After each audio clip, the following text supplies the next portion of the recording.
اعوذ باللہ من الشیطان اللعین الرجیم بسم اللہ الرحمن الرحیم الحمد للہ وکفا وسلام علی عبادہ الذین اصطفا اللہم صلی علی محمد وعلی محمد.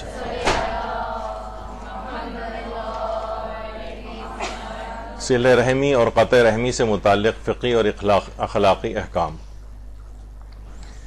اس کا درس نمبر 2. اتنی تفصیل کے ساتھ ان مسائل کو کیوں بیان کیا جا رہا ہے؟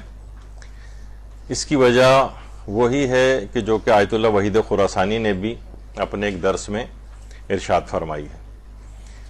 اپنی مجلس اعضاء سے خطاب فرماتے انہوں نے 3 قسم کے امور کو بیان کرنے کا ثواب ذکر کیا ہے. کہا کہ ایک تو پہلا امر یہ کہ لوگوں کے عقیدے کو مضبوط کریں، یعنی لوگ مضبوطی کے ساتھ عقائد کے اوپر کاربند ہو جائیں. دوسرا یہ کہ اخلاق اور تہذیب کا سبق لوگوں کو دیں.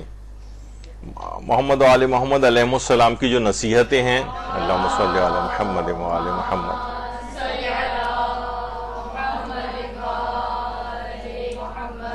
اور تیسری بات یہ ہے کہ لوگوں کو احکام خدا کی تعلیم دیں. اللہ نے کیا کیا احکامات کیے، قطع رحمی اور صلہ رحمی کے جو احکام اتنی تفصیل سے بیان کیے جا رہے ہیں، یہ احکام خدا ہیں، یہ لوگوں کو بتائیں.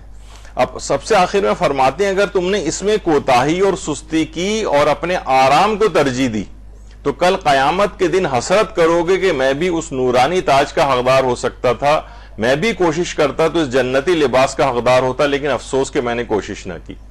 یعنی یہ جو بھی آپ یہاں پر حاصل کریں، یعنی ان 3 چیزوں میں سے عقائد حقہ اور تہذیب اور اخلاق اور تیسری احکام خدا، جو یہاں حاصل کریں دوسروں تک بھی پہنچائیں تو قیامت کے دن اس حسرت سے 2-4 نہیں ہوں گے. آیت اللہ وحید خراسانی فرماتے ہیں کہ جس کے نتیجے میں نورانی تاج کی آپ حقدار بنیں گے اور جنتی ان لباسوں کی حقدار بنیں گی. ورنہ اگر یہاں ان کو اپنے آرام اور عیش کو ہم نے مد نظر رکھا اور بس لاپرواہی سے کام لیا تو وہاں جا کر ایک حسرت و یاس کا اظہار کرنا پڑے گا. صلہ رحمی کے سلسلے میں پیغمبر اکرم صلی اللہ علیہ وآلہ وسلم فرماتے ہیں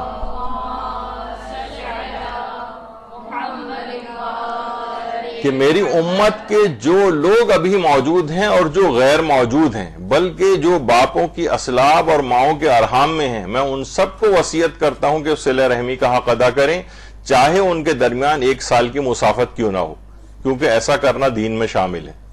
یعنی اس سے بات کا اظہار ہوتا ہے کہ جو دور دراز کے علاقوں میں اور ملکوں میں بھی جو رہائش پذیر ہیں ہمارے رشتہ دار، ان سے بھی صلہ رحمی کا سلسلہ جو ہے وہ باقی رکھنا ہے. کیونکہ جب بھی کہہ رہے ہیں کہ چاہے ان کے درمیان 1 سال کی مسافت کیوں نہ ہو، یعنی 1 سال کی مسافت سے مراد سمجھیں کہ جو زمانے میں گھوڑے پہ اگر انسان سفر کرتا تو 1 سال بعد ان تک پہنچتا، تو پیغمبر فرماتے ہیں ان سے بھی صلہ رحمی کا حق ادا کرنا ہے. اور کہا ہے کہ یہ میرا پیغام جو موجود ہیں یہ، اور جن تک بھی میرا یہ پیغام جو غیر موجود ہیں، جو بھی ماؤں کے ارحام میں اور باپوں کے اسلاب کے اندر ہیں، ان تک بھی میرا یہ پیغام پہنچ جائے صلہ رحمی کے سلسلے میں. دیکھیے صلہ رحمی کے ایک زبردست قسم کے اثرات نیک پائے جاتے ہیں. اتنے زبردست اس کے اثرات ہیں، اتنے بہترین اس کے فوائد ہیں جو عام زندگی اور اخروی زندگی کے اندر انسان کے پیش آتے ہیں. جب انسان قبر میں پہنچے گا تو واقعتاً اس کو پھر پتہ چلے گا کہ جو میں نے دنیا میں صلہ رحمی کا حق ادا کیا تھا اس کا کس قدر ثواب ہے. ظاہری اعتبار سے بھی بہت سے اس کے ثواب اور فوائد ہیں. آج سے تقریباً شاید 15-20 سال پہلے مدرسہ کی جب شروعات تھیں تو یہاں پر ایک کافی متقی پرہیزگار طالبہ تھیں، اب بھی خیر وہ موجود ہیں ماشاءاللہ. ان کے سسر کا ایک واقعہ ہوا تھا کہ کراچی کے ایک قبرستان تھا کہ جو کہ اس میں کچھ روڈ وغیرہ گزرنا تھا تو کچھ قبریں اس سے متاثر ہو رہی تھیں. تو انہوں نے ان کے لواحقین کو کچھ، اب مجھے اتنی زیادہ تفصیلات یاد نہیں ہے اس کی، بہرحال لواحقین کو ایک نوٹس دیا تھا کہ ان کی قبروں کی منتقلی کی جا رہی ہے. تو اس میں ان کے سسر کی قبر بھی آئی اور بہرحال کافی اس پہ ہوا تھا کہ کسی طرح سے قبر متاثر نہ ہو، لیکن یہ کہ بہرحال انہوں نے کہا نہیں وہ روڈ یہاں سے گزرے گا، لازمی کھدائی ودائی ہوگی، قبریں جو ہیں متاثر ہوں گی. تو جب ان کی قبر کو کھولا گیا، جبکہ ان کے انتقال کو 8-10 سال سے بھی غالباً زیادہ گزر گئے تھے، تو اس وقت یعنی ان کا جسم بھی ایز اٹ از اس کے اندر موجود تھا اور ان کا کفن تک رتی برابر میلا نہیں ہوا تھا. تو بہرحال اللہم صلی علی محمد و آل محمد. ظاہر ہے کہ اس بات کی ذرا شہرت ہوئی تھی، ظاہر مدرسے کی طالبہ تھی، ان کو بلا کر پھر مدرسے کے افراد نے استفسار بھی کیا، یعنی کوئی ایسی بات ان کے متعلق بتائیں، ان اپنے سسر کے متعلق کیا ایسا کام کرتے تھے وہ تاکہ دوسرے لوگوں کو بھی تشویق و ترغیب ہو. تو انہوں نے کہا ویسے تو ایک عام، جس طرح ایک عام مومن ہوتا ہے اس طرح کے تھے، لیکن ان کی شخصیت کا بہت زیادہ اہم اور نمایاں ترین پہلو یہ تھا کہ کہیں دور دراز کا بھی کوئی رشتہ دار ہوتا تھا اور معلوم ہوتا تھا اس کو کوئی مشکل پیش آئی ہے، اس کو کوئی ضرورت کوئی درپیش ہے، وہ کوئی بیماری اس کو ہو گئی ہے، یعنی فوراً چاہے کراچی کے کتنی دور دراز علاقوں میں ہوتا تھا اس کے پاس فوراً پہنچتے تھے اور اس کے مسئلے کو حل کرنے کی کوشش کرتے تھے، میل ملاقات ان سے رکھتے تھے. ان شخصیت کا نمایاں ترین پہلو صلہ رحمی تھا. تو بہرحال بعض اوقات یہ ہوتا ہے کہ ظاہر اور بھی ان کی شخصیت کے ایسے پہلو ہوں گے جو کہ ممکن ہے لوگوں کی نگاہوں کے سامنے نہ ہوں، لیکن جو واضح طور پر نمایاں طور پر ایک سامنے ایک پہلو آیا وہ صلہ رحمی کے سلسلے میں تھا. اور یہ بھی فرمایا ہمارے پانچویں امام محمد باقر علیہ السلام نے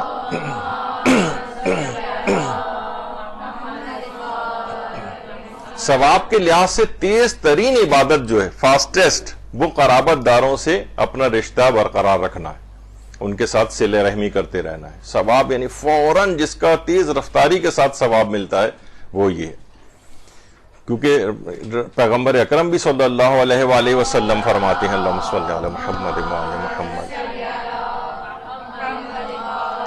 کہ رشتہ داروں کے ساتھ نیکی کرو کیونکہ صلہ رحمی کا ثواب سب سے پہلے ملتا ہے. اور ایک روایت اور بھی ہے جو کہ ہمارے چھٹے امام جعفر صادق علیہ السلام سے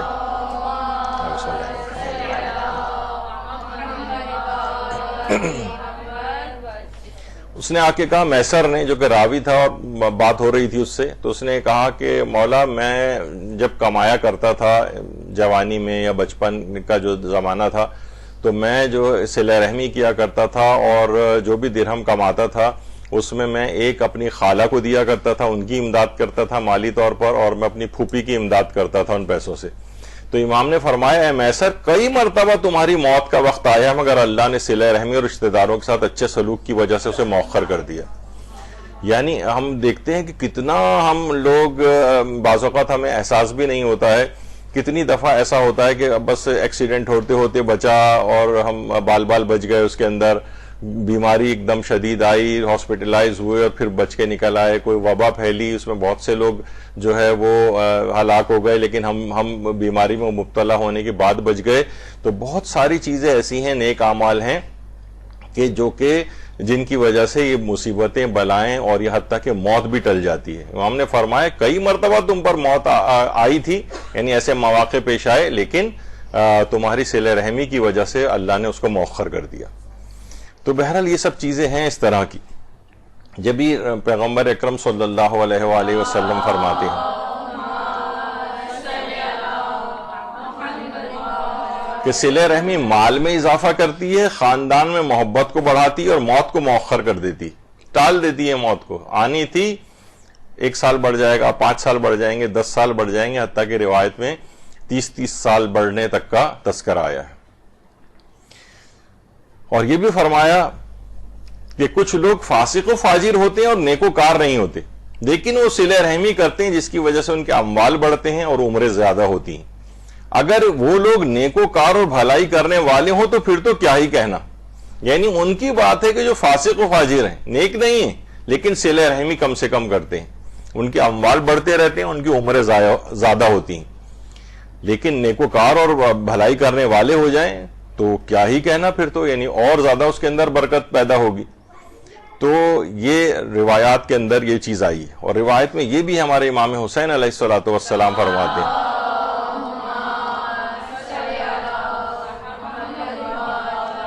کہ جو شخص اپنی موت میں تاخیر چاہتا ہو اور یہ چاہتا ہو کہ اسے رزق میں اضافہ ہو جائے، اسے چاہیے کہ وہ صلہ رحمی کرے. رزق میں بے پناہ اضافہ اور موت میں تاخیر، اس کی عمر طویل ہو جائے گی، یہ گارنٹیڈ اس کے اندر، اس نیکی کے اندر یہ فوائد ہیں. تو بہرحال روایات کے اندر اور بھی ہیں اتنے زیادہ میں، بلکہ یہاں تک کہ امیر المومنین علیہ السلام نے گارنٹی لی ہے. درود بھیجیے محمد و آل محمد.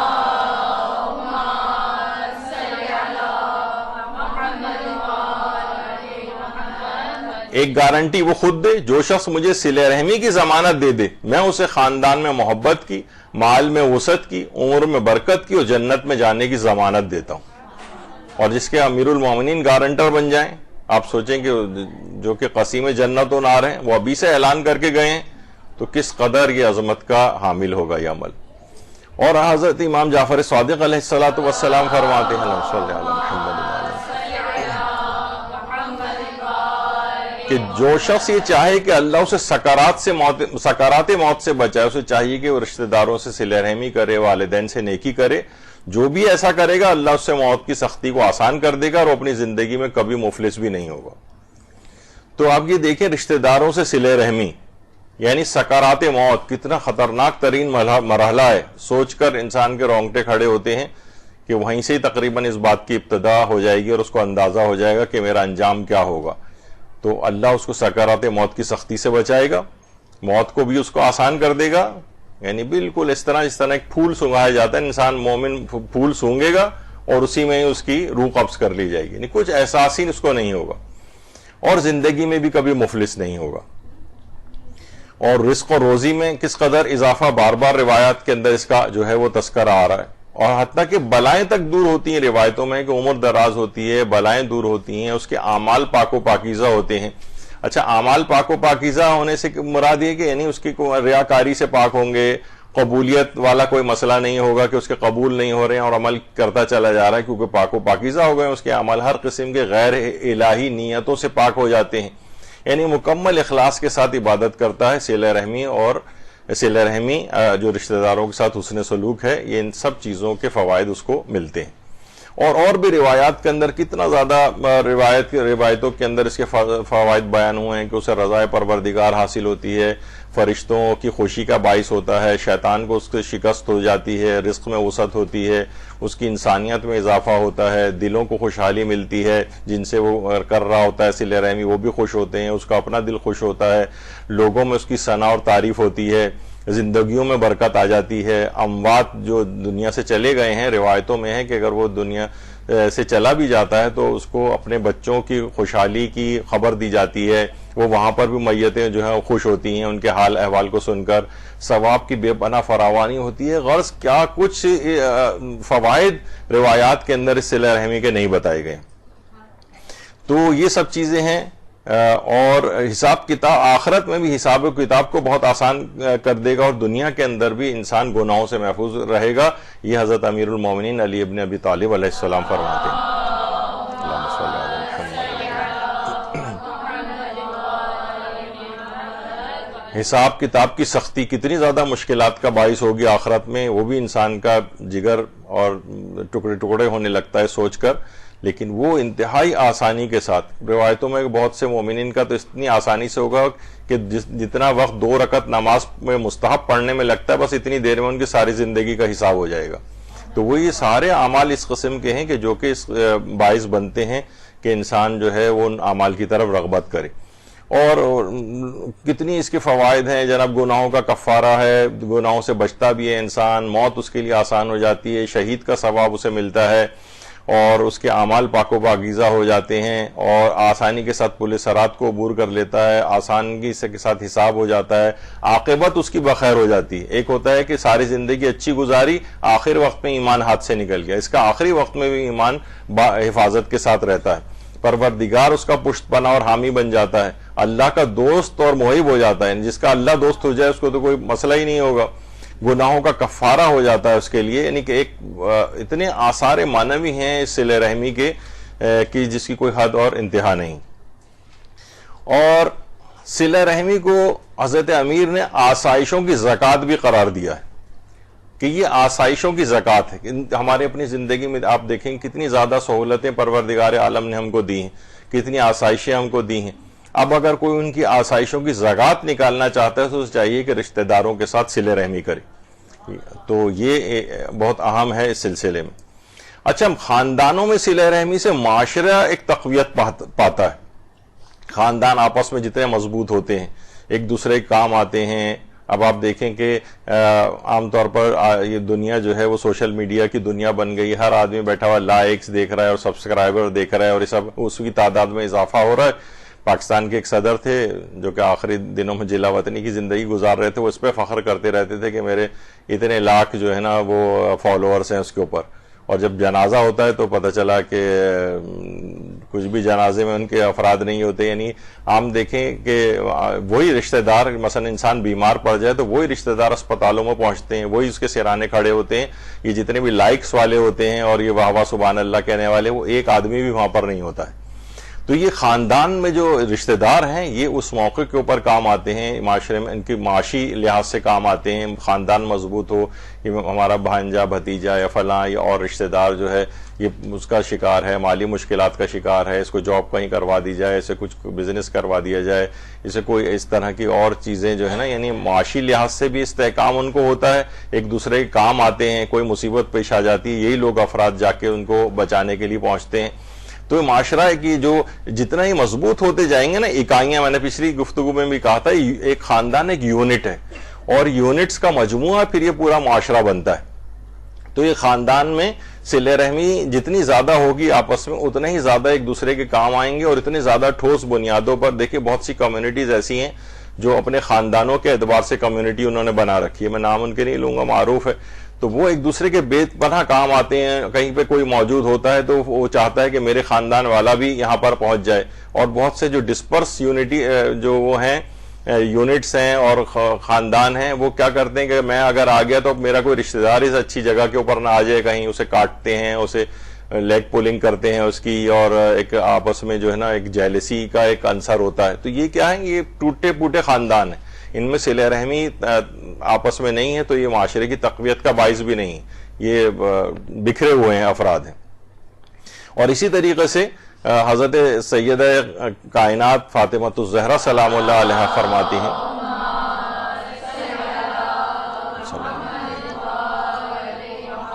اللہ نے انسانی تعداد میں اضافے کے لیے صلہ رحم کو فرض قرار دیا. یہ آپس میں جڑے رہیں گے، یہ آپس میں رشتہ داریاں قائم کریں گے، تو اس سے کیا ہوگا کہ انسانی تعداد میں بھی اضافہ ہوگا، اولادیں ان لوگوں کی پیدا ہوں گی. تو اس طرح سے یہ صلہ رحمی کو فرض قرار دیا گیا. بکھرے بکھرے ہوں گے تو ظاہر ہے کہ وہ ویسی برکت ان میں نہیں آتی. تو یہ چند افراد ہی ہوتے ہیں، وہ آپس میں ملتے ہیں، پھر ان کی اولادیں، اولاد در اولاد، ان کی آپس میں شادیاں، ایک پورا ایک خاندان، ایک مستحکم ایک یونٹ جو ہے وہ بنتا ہے. اور یہی رشتہ دار، جیسے میں نے ابھی اس سے پہلے کہا کہ یہی جو ہے وہ بہت زیادہ ایک دوسرے کے کام آتے ہیں. کہیں پہ بھی آپ دیکھیں کسی مصیبت میں پھنس جائیں، کہا جاتا ہے نا کہ اگر رشتہ دار دشمنی بھی کرے تو کم سے کم یہ کرتا ہے کہ سائے میں لے جا کے مارتا ہے آپ کو، یعنی ایک کہاوت کے طور پر. تو یعنی کچھ نہ کچھ رحم کا جذبہ اس کے اندر اس لحاظ سے ہوتا ہے. تو یہ خاندان ہی ہے. اچھا آپ دیکھیں کہ ایک زمانہ تھا کہ لوگ قبیلوں میں کیوں رہتے تھے، اپنے رشتہ داروں کے ساتھ کیوں رہتے تھے. ابتدائی عرب کا دور بھی تھا. اس زمانے میں اگر کوئی شخص، یعنی قبیلوں میں رہنا اور خاندانوں میں رہنا ان کی مجبوری بھی ہوتی تھی. یعنی اگر کوئی شخص قبیلے میں کسی میں شامل نہیں ہے تو وہ اگر آزاد ایسی پھر رہا ہے تو وہ بڑے آرام سے قتل کر دیا جاتا تھا. اس کی کوئی جان و مال کا کوئی تحفظ نہیں تھا، کسی بھی جگہ جا رہا ہے مار دیا جاتا تھا. کوئی اسے کوئی پیسہ دینے کو تیار نہیں ہوتا تھا، کوئی مال خرچ کرنے کو تیار نہیں ہوتا تھا. آپ نے دیکھا ہوگا کہ وہ غلاموں کا جو ایک سلسلہ تھا اور کنیزی کا، لوگ اکثر کہتے ہیں بھائی اسلام نے اس کو فوراً ختم کیوں نہیں کیا، بتدریج کہیں جا کر وہ معدوم ہوا ہے. تو دیکھیے اگر اس زمانے میں ہوتا تھا کہ اس زمانے میں ہزاروں لاکھوں غلام ہوتے تھے، اگر اور وہ ان کی ذمہ داری اس کے ذمہ ہوتی تھی، وہ آدمی جو ان کو پال رہا ہے اور جس کی غلامی میں وہ ہے کھانا پینا دیتا تھا. تو اگر اسلام آ کے کہتا ہے کہ آج سے غلامی و کنیزی بالکل ختم، تو یہ لاکھوں افراد ایک دم سے بے روزگار ہو کے یہ معاشرے کے اندر ہوتے، کوئی ان کا پروٹیکشن کرنے والا نہ ہوتا، یہ قتل کر دیے جاتے اور بھوکے مر جاتے یہ لوگ. تو اسلام نے ان کو اپنے اس کے اندر رکھا، ان کو کھلاؤ پلاؤ، ان کی تربیت کرو اور بتدریج ان کو آزاد کرو. تو بہرحال یہ سب چیزیں کیا ہیں کہ یہ معاشرے میں، تو یہ خاندانوں کے اندر لوگ رہتے تھے، اپنے قبیلوں کے اندر رہتے تھے. بنو ہاشم پورا خاندانی قبیلہ تھا، تو جو ہے نا اپنے رشتہ داروں کے لحاظ سے ایک دوسرے کو مضبوط کرتے تھے. تو یہی لوگ ایک دوسرے کے کام آتے ہیں، رشتہ دار جو ہیں. صلہ رحمی سے شہر جو ہے آباد ہوتے ہیں. یعنی بعض اوقات بہت سے گناہ ایسے ہوتے ہیں کہ جو کہ آبادیوں اس سے ختم ہو جاتی ہیں. تو بہت ساری روایات میں بھی بہرحال اس بات کا تذکرہ آیا کہ ایک آدمی نے آ کر بھی مولا سے بھی یہ والی امام سے شکایت کی تھی کہ مولا میرے بھائیوں نے اور میرے کزنس نے مجھے گھر سے نکال دیا ہے، میرے اپنے حقوق سے محروم کر دیا ہے، میری جائیداد کے اوپر قبضہ کر لیا ہے۔ تو امام نے کہا کہ بہرحال اس کو نصیحت کی کہ صبر سے کام لو، اور کچھ دن بعد ہی وہ آیا اور کہا کہ مولا تعاون کی وبا پھیلی اور میرے وہ سارے رشتہ داروں نے جنہوں نے میری اس پہ قبضہ کیا تھا جائیداد پہ، وہ سارے کے سارے اس تعاون میں ہلاک ہو گئے۔ امام نے کہا یہ کیسے ممکن تھا کہ وہ تم پر ظلم کرتے اور وہ اس وبا کا شکار نہ ہوتے، یعنی یہ ان کو موت نہ آتی؟ تو اس نے کہا کہ مولا بہرحال میں ان کی موت تو نہیں چاہتا تھا۔ امام نے کہا لیکن بہرحال میں نے کتاب علی کے اندر دیکھا ہے کہ وہ 3 قسم کے افراد ایسے ہیں جو کسی کا حق غصب کرتا ہے، قطع رحمی کرتا ہے اور جھوٹی قسم کھاتا ہے، وہ لا محالہ دنیا کے اندر وہ اپنے عذاب کو بھگت کر جاتا ہے۔ تو صلہ رحمی سے شہر آباد ہوتے ہیں، ورنہ انسان کی موت جلدی آ جاتی ہے، وبائیں پھیل جاتی ہیں اس علاقے کے اندر اگر وہاں کے لوگ اس طرح سے۔ تو پورے کے پورے خاندان اس کا وہ جو غاصب تھے وہ وباؤں کا شکار ہو کے وہ مر گئے اور وہ شخص جو ہے وہ زندہ رہا۔ تو بہرحال انسان کو چاہیے کہ اپنے رشتہ داروں کے اوپر اس طرح کوئی ظلم بھی نہ کرے۔ اچھا اب دیکھیے رشتہ داریاں جو ہوتی ہیں ان کے معاشرتی پہلو بھی بہت ہوتے ہیں۔ ابھی تو ایک آپ نے ابھی سنا تھا کہ جناب یہ مالی اعتبار سے معاونت ہوتی ہے اور اپنا جہاں کو انسان استعمال کرتا ہے کہ بھئی میرے کانٹیکٹس ہیں میں ان کو جاب دلا دوں گا، میرے کانٹیکٹس ہیں میں ان کو مثلا ان کو اپنے پاؤں پہ کھڑا کر دیتا ہوں، کبھی ضرورت پیش آتی ہے بیماریوں میں وہ ان کی ہیلپ ہو جاتی ہے۔ تو رشتہ داریوں کے معاشرتی پہلو ہیں، لیکن ایک اور پہلو بھی ہیں، وہی کہ جناب شادیاں آسان ہو جاتی ہیں۔ جیسے میں نے کہا خاندان مضبوط ہیں، پچھلی دفعہ بھی میں نے کہا تھا ایک اچھے لحاظ سے ایک مضبوط ہیں تو وہ شادیاں ہوتی ہیں تو اس دوسرے خاندان کے ساتھ بھی آپ کا ایک رشتہ جو ہے وہ قرابت پیدا ہو جاتا ہے، لڑکوں کی شادیاں آسان ہو جاتی ہیں، خاندان ایک دوسرے سے بڑھتے ہیں۔ لیکن یہی اگر یعنی کوئی آئے کسی خاندان میں اور لڑائی جھگڑوں اور فساد کا باعث بن جائے تو لوگ کہتے ہیں اچھا یہ ایسی ہے تو نہیں بھائی اس کے خاندان میں ہرگز شادی نہیں کرنا کہ فلاں اس کی تو مثلا بہو اس قسم کی آئی ہے۔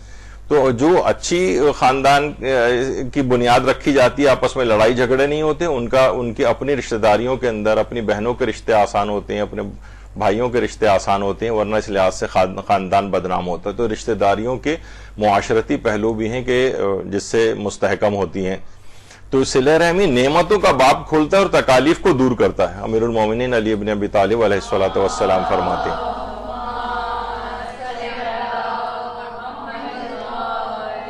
نعمتوں کے باب کھلتے چلے جاتے ہیں، اللہ کو کی ایسی ایسی نعمتیں اس خاندان کے اوپر آتی ہیں، یعنی آپس میں ظاہر ہے کہ سب افراد جمع ہو رہے ہیں، ایک جو بزرگ افراد بھی اس کے اندر ہوتے ہیں، ایک دوسرے کے حالات سے واقفیت ہوتی ہے، کوئی مسئلہ پیش آتا ہے تو اس کو حل کرنے کے لیے جو ہے وہ موجود ہوتے ہیں۔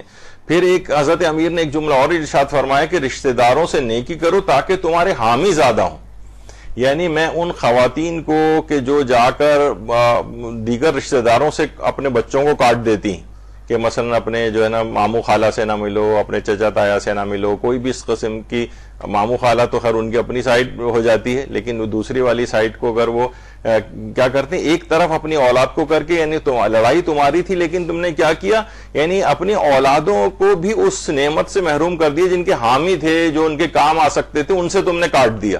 یہ کتنی حماقت والا جو ہے وہ کام کیا گیا، کیونکہ رشتہ داریاں جتنی مستحکم ہوتی ہیں اتنے ان کے حامی زیادہ ہوتے ہیں، ان کی کام کرنے والے افراد زیادہ ہوتے ہیں، ان کی مدد کرنے والے افراد زیادہ ہوتے ہیں۔ یعنی آپ نے جو اس قسم کا یہ کام کیا قطع رحمی کر کے تو کیا ہوا کہ اپنی اولادوں سے بھی ان کو کاٹ دیا، ان کے حامیوں سے ان کو محروم کر دیا، اور پھر یہ نسلوں میں سلسلہ چلے گا۔ وہ خاندان ایک دفعہ دراڑیں آ جاتی ہیں تو وہ مل نہیں پاتے ہیں پھر آپس میں۔ بہت سے ہمارے پاس افراد آتے ہیں پوچھتے ہیں اور کہ جناب ہماری والدہ کو پتہ نہ چلے کہ وہ انہوں نے منع کیا ہوا ہے کہ ہم فلاں سے نہ ملیں، فلاں سے نہ ملیں، تو کیا پھر بھی مل سکتے ہیں جا کر، جبکہ والدہ کے لیے اذیت کا باعث ہے۔ یعنی ان کے سگے رشتہ داروں کے، یعنی والدہ اس بات پر مصر ہیں کہ ان سے قطع رحمی کی جائے، تو یہ کیا ہے کہ ان کو پوری حامی افراد کی گروہ سے آپ نے کاٹ دیا جو ان کے کام آ سکتے تھے۔ بہت بڑے حماقت کا کام کیا گیا۔ تو بہرحال ایک چیز اور بھی ہے، پیغمبر اکرم صلی اللہ علیہ وآلہ وسلم فرماتے ہیں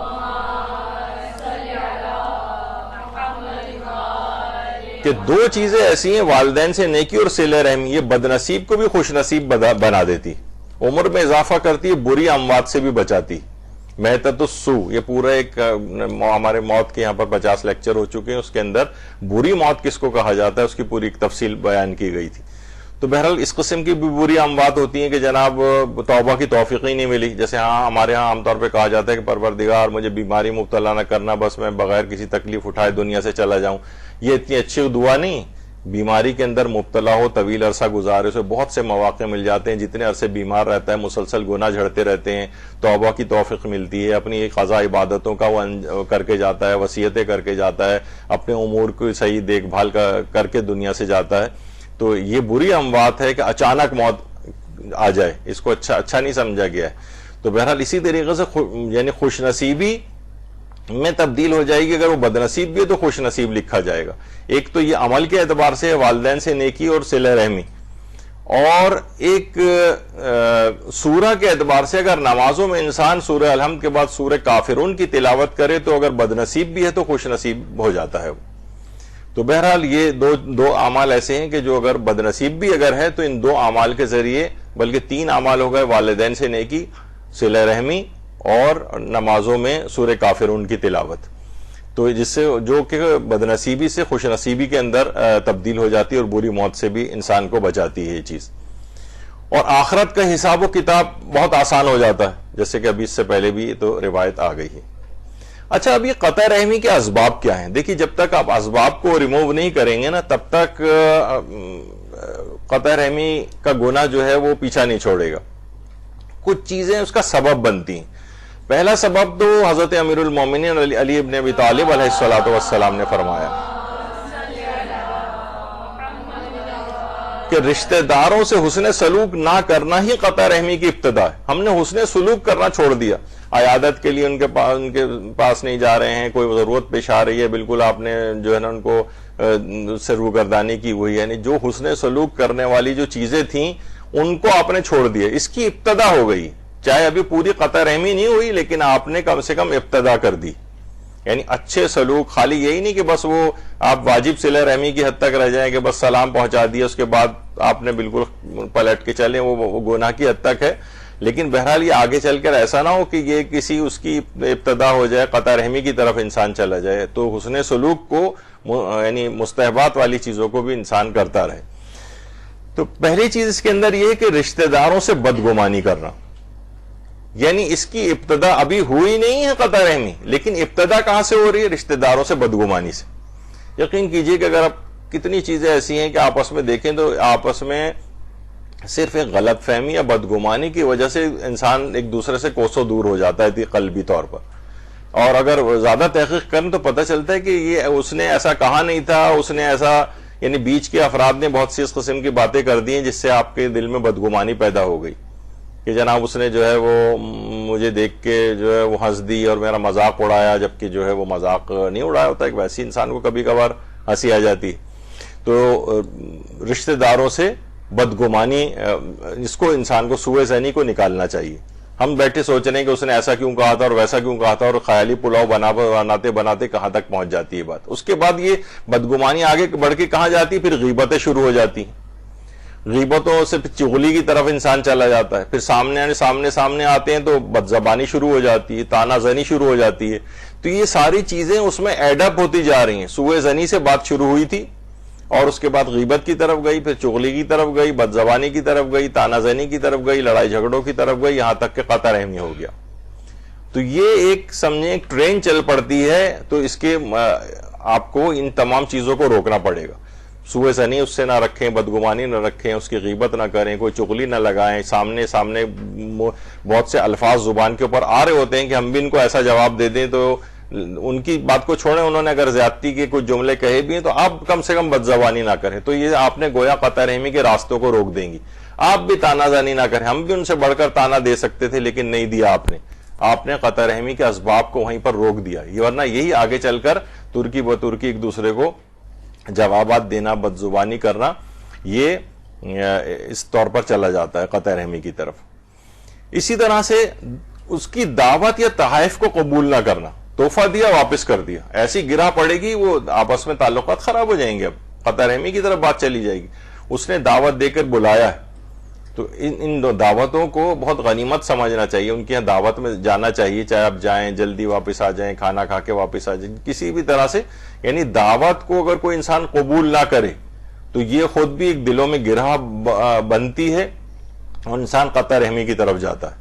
تو ان چیزوں کو کبھی بھی ایسا نہ ہو کہ تحائف کو ان کے ٹھکرا دیں, واپس کر دیا, غصے میں ہیں مثلا اس نے بھی تعلقات خاطر کی قائم رکھنے کے لیے آپ کو کوئی تحفہ بھجوایا, لیکن وہ پرانی جو آپ کی اس سے بات چیت خراب ہوئی تھی, آپ نے کہا نہیں مجھے اس کا تحفہ بھی نہیں چاہیے, واپس کر دیا. اب یہ قطع رحمی کی طرف چلا جائے گا. یا دعوت قبول نہ کی جائے, یا ان کی خوشی و غمی میں نہ جانا.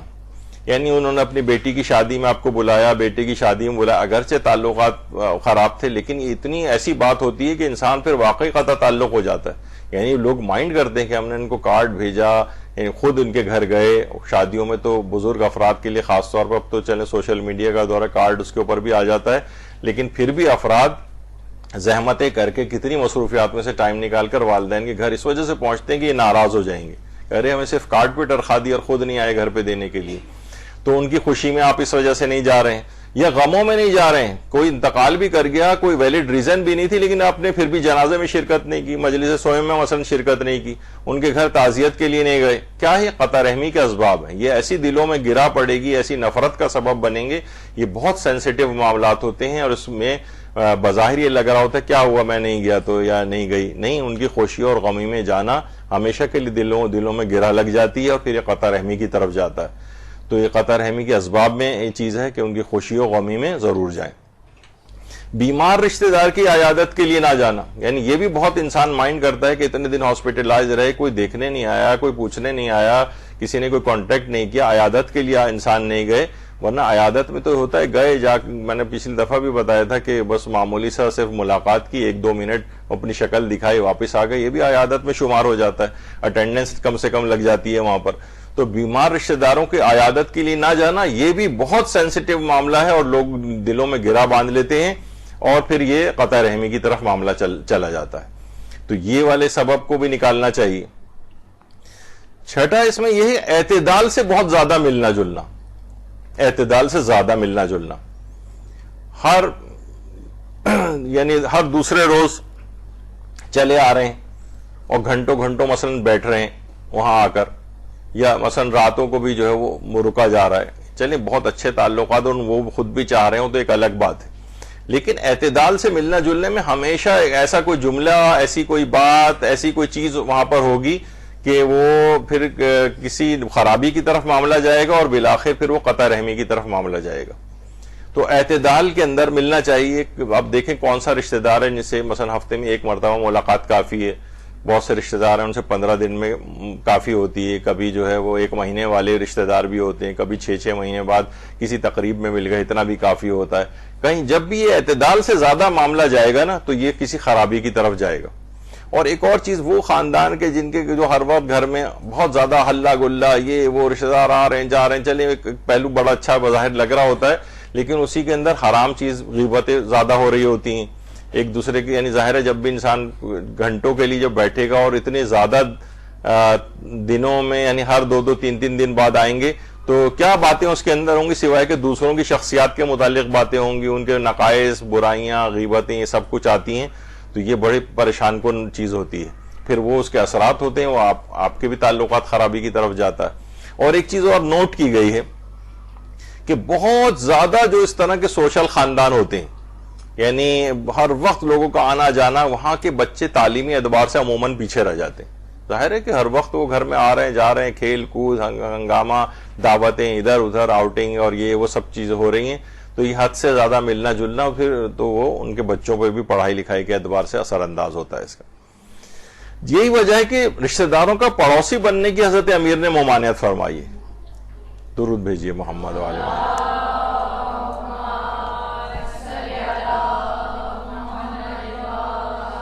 فرماتے ہیں رشتہ داروں کو ایک دوسرے سے ملاقات کرنی چاہیے, لیکن ایک دوسرے کا پڑوسی نہیں ہونا چاہیے. یعنی اگر بہت قریب آپ نے رہائش ان کے اختیار کی ہوئی ہے تو کیا ہوگا, ظاہر ایک دوسرے کے نقائص پتہ چلیں گے, آنا جانا زیادہ بڑھے گا, تو کیا ہوگا. یعنی اعتدال کے ساتھ اگر بالکل رہا جائے تو چلیں, یعنی اگر دونوں بہت سمجھدار ہیں, معلوم ہے کہ اس سے زیادہ ہمیں نہیں, تو وہ ٹھیک ہے, آپس میں قریب بھی رہ سکتے ہیں. لیکن اتنی قریبی رہائش اختیار کر لی, انہی کے گھر مثلا کرائے پہ اوپر کے فلور میں رہنے لگے, برابر میں رہنے لگے, اسی گلی میں رہنے لگے, تو کیا ہوگا کہ یہ روایات میں بھی کہا ہے کہ رشتہ ملاقات رکھو لیکن پڑوسی نہ بنو ان کی, کیونکہ یہ کچھ نقائص کی طرف معاملہ چلا جاتا ہے اور بعض اوقات قطع رحمی کی طرف بھی جاتا ہے. اور یہی وجہ ہے کہ پیغمبر اکرم صلی اللہ علیہ وآلہ وسلم نے فرمایا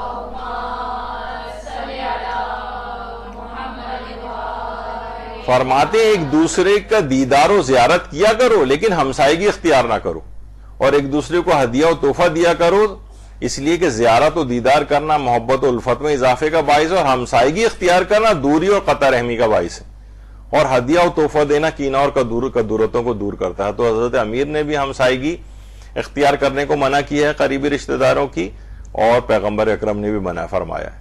تو یہ حرمت کے معنوں میں نہیں ہے, بلکہ ایک ہے کہ اس کے نتائج ایسے نکلتے ہیں, عام طور پہ لوگ اس کا خیال نہیں رکھ پاتے ہیں اور وہ قریب رہنے کی وجہ سے قطع رحمی کی طرف معاملہ چلا جاتا ہے. تو اعتدال رہنا چاہیے.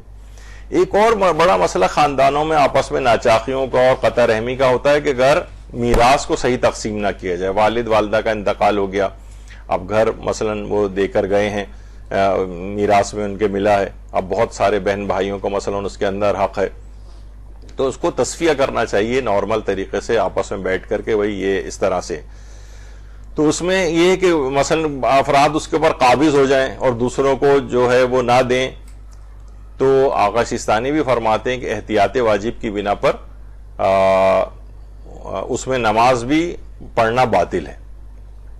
یعنی تو اس لحاظ سے اچھا ایک چیز ہوتی ہے کہ آقا سیستانی ایک چیز اور فرماتے ہیں کہ اگر کوئی جائیداد ایسی جس میں بہت سارے لوگوں کا حق ہے, تو جب تک تمام افراد کی طرف سے اجازت نہ ہو اس میں تصرف نہیں کر سکتے احتیاط واجب کی بنا پر. فرماتے ہیں احتیاط واجب یہ ہے کہ سب کی اجازتیں لے لی جائیں, سب کی رضامندی لی جائے تاکہ آپ کی نمازیں, ورنہ احتیاط واجب کی بنا پر نمازیں بھی باطل ہوں گی. یعنی ان کو راضی کر لیا جائے کہ بھئی ہمیں آپ نماز پڑھنے کی اجازت دے دیں, ٹھیک ہے, وہ ابھی ہم تقسیم نہیں کر رہے ہیں. مثلا ہوتا ہے کہ جو رہ رہے ہیں وہ ویسے ہی رہتے رہے, آپس میں انڈرسٹینڈنگ ہوتی ہے, تو اس میں یہ بھی ہو کہ کم سے کم نمازیں پڑھنے کی اور اس میں رہنے کی اجازتیں سب افراد دے دیں. تو میراث کی صحیح طور پر تقسیم نہ ہو اور غصب کر کے جو ہے وہ مثلا اگر افراد بیٹھ جائیں تو پھر یہ والا مسئلہ جو ہے وہ پیش آتا ہے. اور یہی وجہ ہے کہ عام طور پر مساجد میں بھی ویسے ایک مسئلہ پیش آتا ہے, بہت سے علماء اس کے قائل ہیں, حتیٰ کہ جیسے کوئی شخص مسجد میں جاتا ہے اور وہاں اپنی تسبیح سجدہ گاہ رکھ دیتا ہے, اور پھر کہیں وضو کرنے گیا, کام سے اٹھ کے گیا, تو کوئی دوسرا اس کی جگہ پہ آ کر نماز نہیں پڑھ سکتا. اور آقا خوئی تو فرماتے تھے کہ اس کی نماز باطل ہے. اگر اس نے کسی کی جگہ کے اوپر نماز, کوئی شخص اپنی کوئی نشانی وہاں پر چھوڑ کر گیا تھا, اپنا رومال, چابیاں یا اینک یا کوئی بھی اس طرح کی چیز سجدہ گاہ وغیرہ رکھ کے, تو اس کی جگہ پہ بھی کوئی شخص ہٹا کے نماز نہیں پڑھ سکتا ہے. حالانکہ کوئی کہے کہ بھائی کسی کا نام تو نہیں لکھا ہوا, مسجد تو اللہ کا گھر ہے, کوئی شخص نہیں, کم سے کم جس جگہ اس نے اپنے لیے مقرر کی ہے. البتہ آقا سیستانی فرماتے ہیں کہ بہرحال وہ گناہگار تو ہوگا کسی دوسری کی جگہ پہ, لیکن اس کی نماز صحیح رہے گی. تو بہرحال میراث کی تقسیم میں بھی ان چیزوں کا خیال رکھا جائے. اور اس طریقے سے حتیٰ کہ آپ اس سے اندازہ لگائیں کہ غصبی کفن دینا, آقا سیستانی فرماتے ہیں چاہے دوسرا کوئی اور کفن نہ ہونے, جو دستیاب ہے وہ فقط غصبی ہے, تب بھی فرماتے ہیں اس صورت میں خواہ میت کو بغیر کفن, بلکہ ضروری ہے کہ میت کو بغیر کفن کے دفنا دو, لیکن غصبی کفن اس کو نہ دو. غصبی کفن یعنی غصبی زمین ہو کسی کے پاس, غصب کر کے کوئی بیٹھا ہوا ہو, تو وہاں نماز وغیرہ بھی اس کی احتیاط واجب کی بنا پر باطل ہوگی. تو اس کی اہمیت کے پیش نظر یہ آپ کو مسئلہ بتایا گیا ہے کہ اگر کوئی کفن نہیں تو بغیر لباس برہنہ اس کو دفن کر دیا جائے, لیکن غصبی کفن نہ پہنایا جائے. کتنی اہمیت ہے اس بات کی. تو بہرحال یہ ہے کہ میراث کی صحیح تقسیم کا نہ ہونا یہ آپس میں خاندانوں میں بہت کدورتیں لاتا ہے, ایک دوسرے سے قطع رحمی ہو جاتی ہے, لوگ ایک دوسرے بات کرنا بند کر دیتے ہیں, شکایتیں کرتے ہیں کہ ہمارے مال کے اوپر قبضہ کر لیا ہے. تو بہرحال وہ اس کو صحیح طور پر تقسیم ہونا چاہیے. اچھا, قطع رحمی کے سلسلے میں ایک اور بڑا مسئلہ ہے کہ بزرگوں کا خاموش تماشائی بنے رہنا. آج کل بزرگوں کے اثرات ویسے نہیں رہے. پہلے بزرگ, روایتوں میں بھی ہے کہ بزرگ ایسا ہی ہے کہ جیسے امتوں میں نبی ہوا کرتا ہے. اب نبی کا اور کا کیا کام ہے, کوئی غلطی ہوتی ہے تو اس کی نشاندہی کرے گا, لوگ برائیوں گناہوں میں مبتلا ہو رہے ہیں, ان کے گناہوں میں مبتلا ہونے سے ان کو روکے گا. تو بزرگ کیا ہیں، بس مثلا بیٹھے ٹی وی دیکھ رہے ہیں یا منفی بلکہ ان کی زیادہ باتیں پتہ چل رہی ہوتی ہیں، بلکہ اکثر تو بزرگ خاندانوں میں لڑائی جھگڑے کا باعث ہو جاتے ہیں. یہی وجہ ہے کہ علماء اکثر بیان فرماتے ہیں. بہرحال ان کی کچھ عمر کا بھی تقاضا ہو جاتا ہے، جو بھی کہا جاتا ہے کہ وَلَا تَقُلْ لَهُمَا اُفٍّ، کہ ان کے سامنے جو ہے وہ اف بھی نہ کرنا. تو مولانا فیروز حیدر صاحب جو انڈیا کے ہیں، وہ اپنی تقریر میں ایک جملہ انہوں نے بڑا اچھا کہتے تھے کہ اللہ کو چاہیے تھا، ویسے اگر ہم بظاہر دیکھیں تو یہ چڑچڑے ہو رہے ہیں نا، ان کی وجہ سے گھر میں لڑائی جھگڑے ہو رہے ہیں، ان بڈھے بڑھیا کی وجہ سے مثلا ہو رہے ہیں، تو اللہ ان کو مخاطب کر کے کہتا کہ دیکھو اب تم اس عمر کو پہنچ گئے ہو تو تمہیں جو ہے اب ذرا جوان اولاد کے سامنے اپنی زبان کو ذرا کنٹرول کرنا ہے. اور یہ سب کہا کہ نہیں، اللہ کو معلوم تھا کہ یہ تو ان کے بڑھاپے کا تقاضا ہے کہ بڈھے بڑھیا بولیں گے ضرور اور یہ کچھ نہ کچھ کریں گے، تو اب اولاد کو مخاطب کر کے کہا کہ تم ان کے سامنے اف بھی نہ کرنا. تو بہرحال تو بعض اوقات یہ ہوتا ہے کہ انہی کی وجہ سے ہی بہت ساری چیزیں بھی ہو رہی ہوتی ہیں، لیکن اگر کوئی سمجھدار بزرگ موجود ہیں تو وہ دیکھ رہے ہیں کہ میرے اولادیں آپس میں لڑی جا رہی ہیں، تو یہ خاموش تماشائی بن کے نہ رہیں، بلکہ یہ ان کے درمیان تصفیہ کرانے کی کوشش کرتے رہیں، محبتوں کو بڑھانے کی کوشش کرتے رہیں. کیونکہ دیکھیے قطع رحمی سے جو بچانے والے اعمال ہیں جن سے قطع رحمی بچتی ہے، ایک تو یہ ہے کہ رشتہ داروں کو اذیت نہ دیں. پہلی چیز ہمارے امام علی رضا علیہ السلام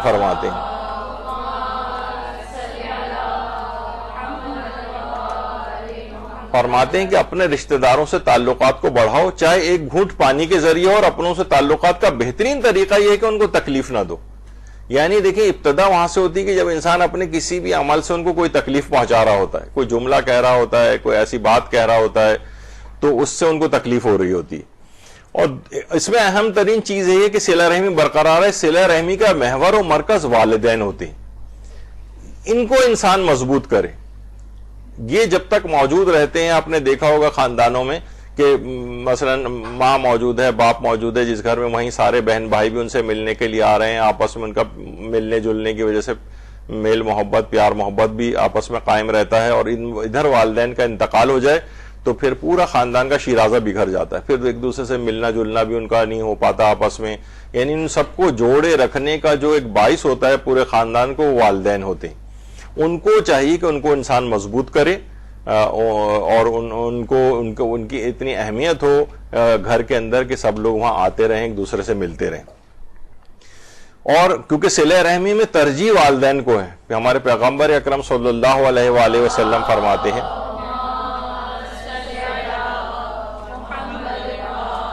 کہ یقیناً نیکیوں میں سب سے بڑی نیکی کا کام صلہ رحم ہے، اور صلہ رحم میں ترجیحاً ماں باپ ہیں.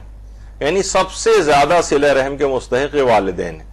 تو انسان کو چاہیے کہ ان سے اپنے میل جول کو مستقل جاری رکھے، آتا جاتا رہے، سارے اولادیں آتی جاتی رہیں ان کے پاس، تاکہ وہ مضبوط ہوں اور وہ ڈوری خاندان کا شیرازہ جو ہے بکھرنے سے بچا رہے. کیونکہ یہ خاندان کی یہ جو بزرگ افراد ہوتے ہیں، یہ جب کہیں ہوتے ہیں معاشرے میں، وہیں ان کے بیٹے بیٹیاں بھی آ رہے ہیں، وہیں ان کی اولادیں بھی آ رہی ہیں، ان کے درمیان بھی آپس میں محبت بڑھتی ہے، ایک دوسرے کے کام آتے ہیں. یعنی خاندان جو ہے مضبوط ہوتا ہے ان والدین کی وجہ سے. ان کو چھوڑ نہ دے انسان اس طرح سے.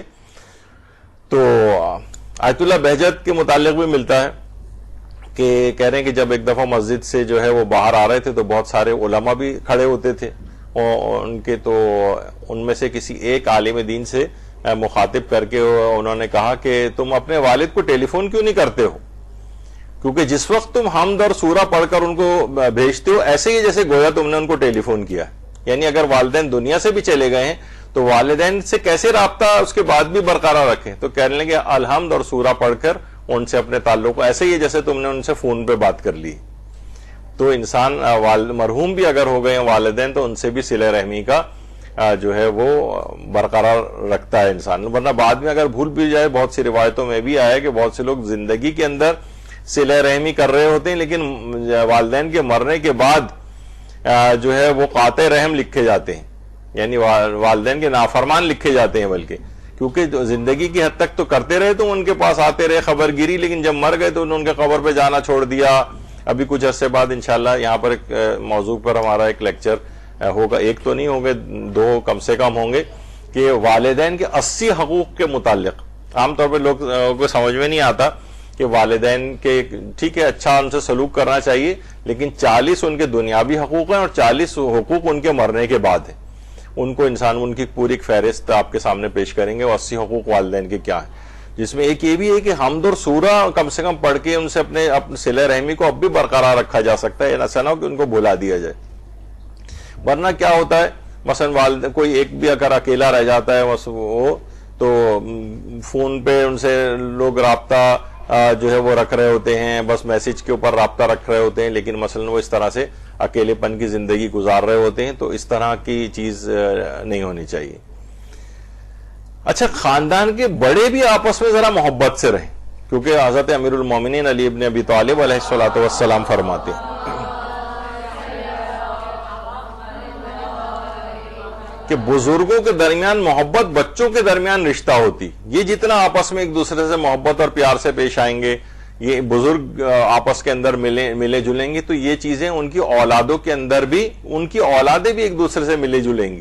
ورنہ یہ بزرگ ایک دوسرے سے ہر وقت منہ پھلائے رہیں گے، ایک دوسرے سے دور رہیں گے.